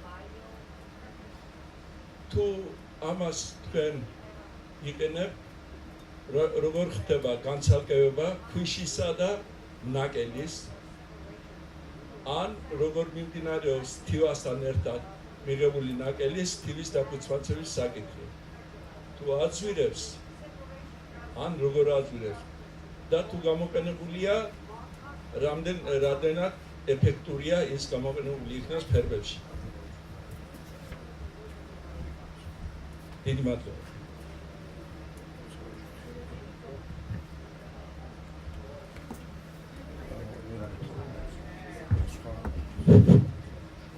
I need to understand the question first. So was the question whether it's worth separating the sand from the manure before it goes into the digester? Yeah, yeah. So I know that there are some digester systems in place in the United States that are pretty costly to run. McLanahan is one company that does it on a broad scale. In Germany, the farms that had sand and wanted a digester moved away from the sand. Because if you separate the sand from the manure, it's basically a system. McLanahan washes the sand out of the manure. And that process, you mix manure with water and wash it, creates a lot of emission, a lot of smell, and with this high emission loads, we don't get permissions anymore. So, I'm sorry, I don't know what the status is. Maybe it's a good thing to do in Georgia. In Germany, we cannot do it due to the high regulations, environmental regulations. But technically, it can be done. Again, McLanahan Corporation, you can Google their company. They have videos online. You have to build separate houses for it where the equipment is installed. You have to have sand with very little stones because it's kind of like grinding the whole time. Technically, it's possible. Whether it's feasible, I don't know.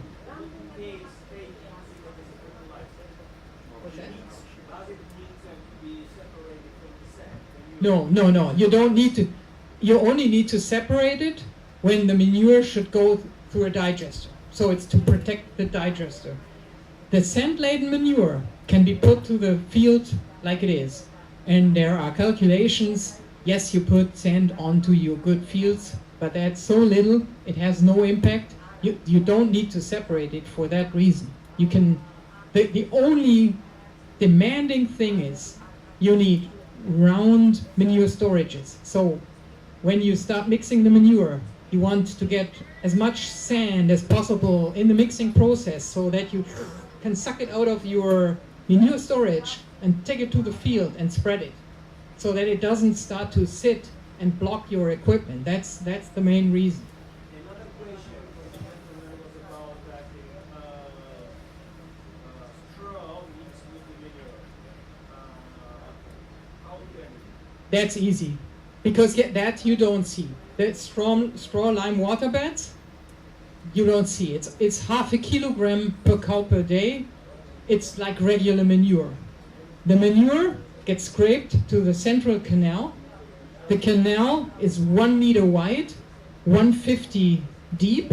You only go deeper, like in Russia when it's very, very cold, you go a little deeper.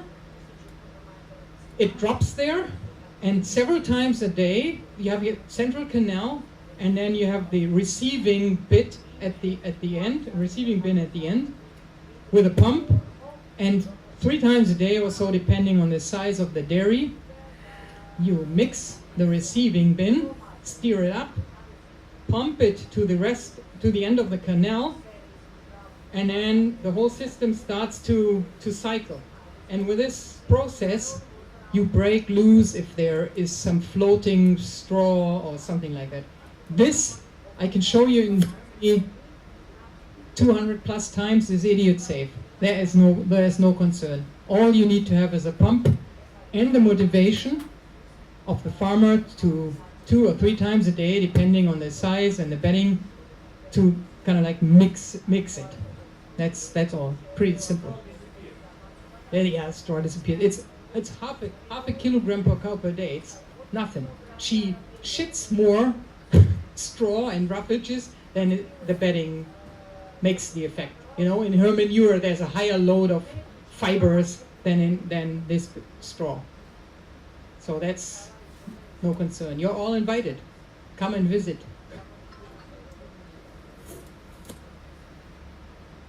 There was another question, I think. No? No? Oh, yeah. Кать, поможешь?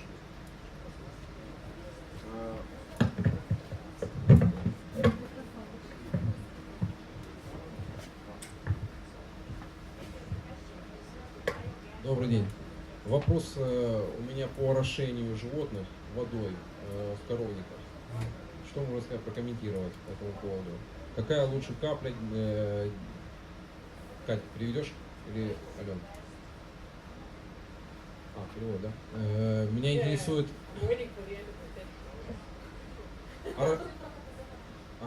Понял. В общем, вопрос по орошению животных в коровниках. Рекомендации какие будут? Какая лучше, крупная капля, мелкодисперсная капля, да, в коровниках? Что скажете?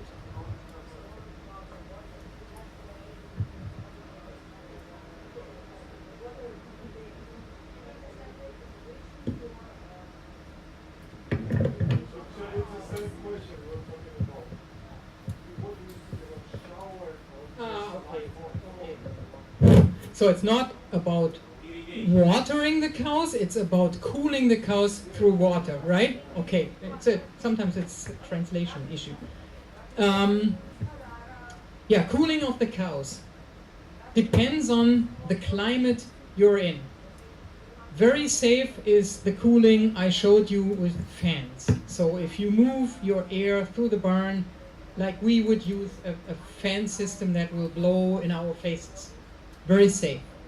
When you start using water, you really have to consider what kind of climate are you in. I talked to the gentleman over the break.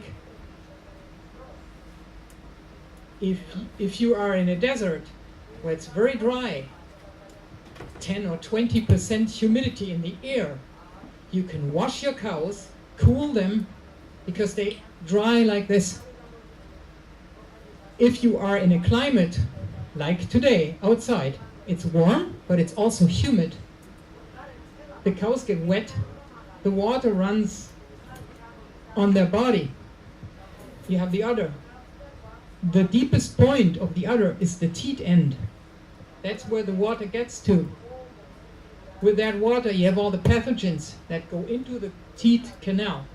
So it's tricky, because if the cow stays wet for like 30 minutes, 60 minutes, she's not cooling enough, because the water is on her like a blanket.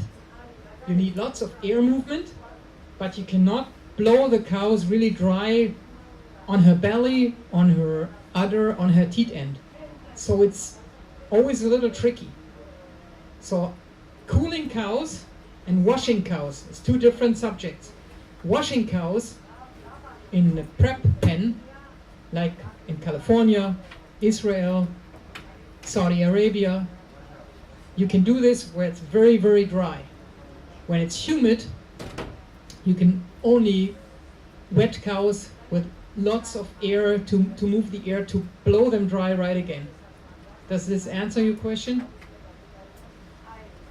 No, because he has no translation. So.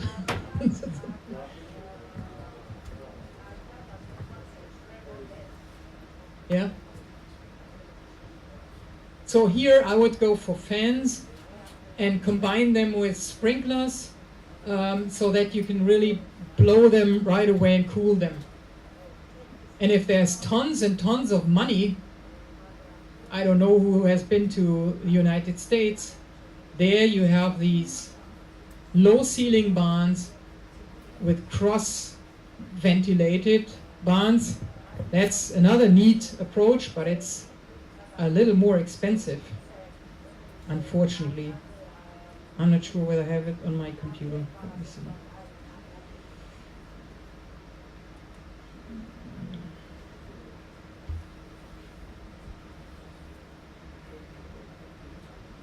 No, don't have it.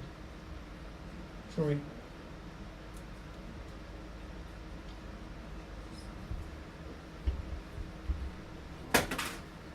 Time for more questions.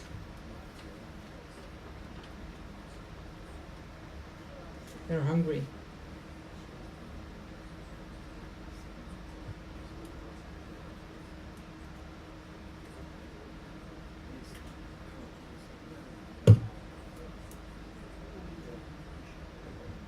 No more questions? No. Sorry, I don't have it with me, but that's another complete different system. You build a barn that is completely closed, like a chicken house. You have one side wall where you suck in the air, and on the opposite side is a row of fans that blow the air through the barn. So that's completely mechanical ventilation.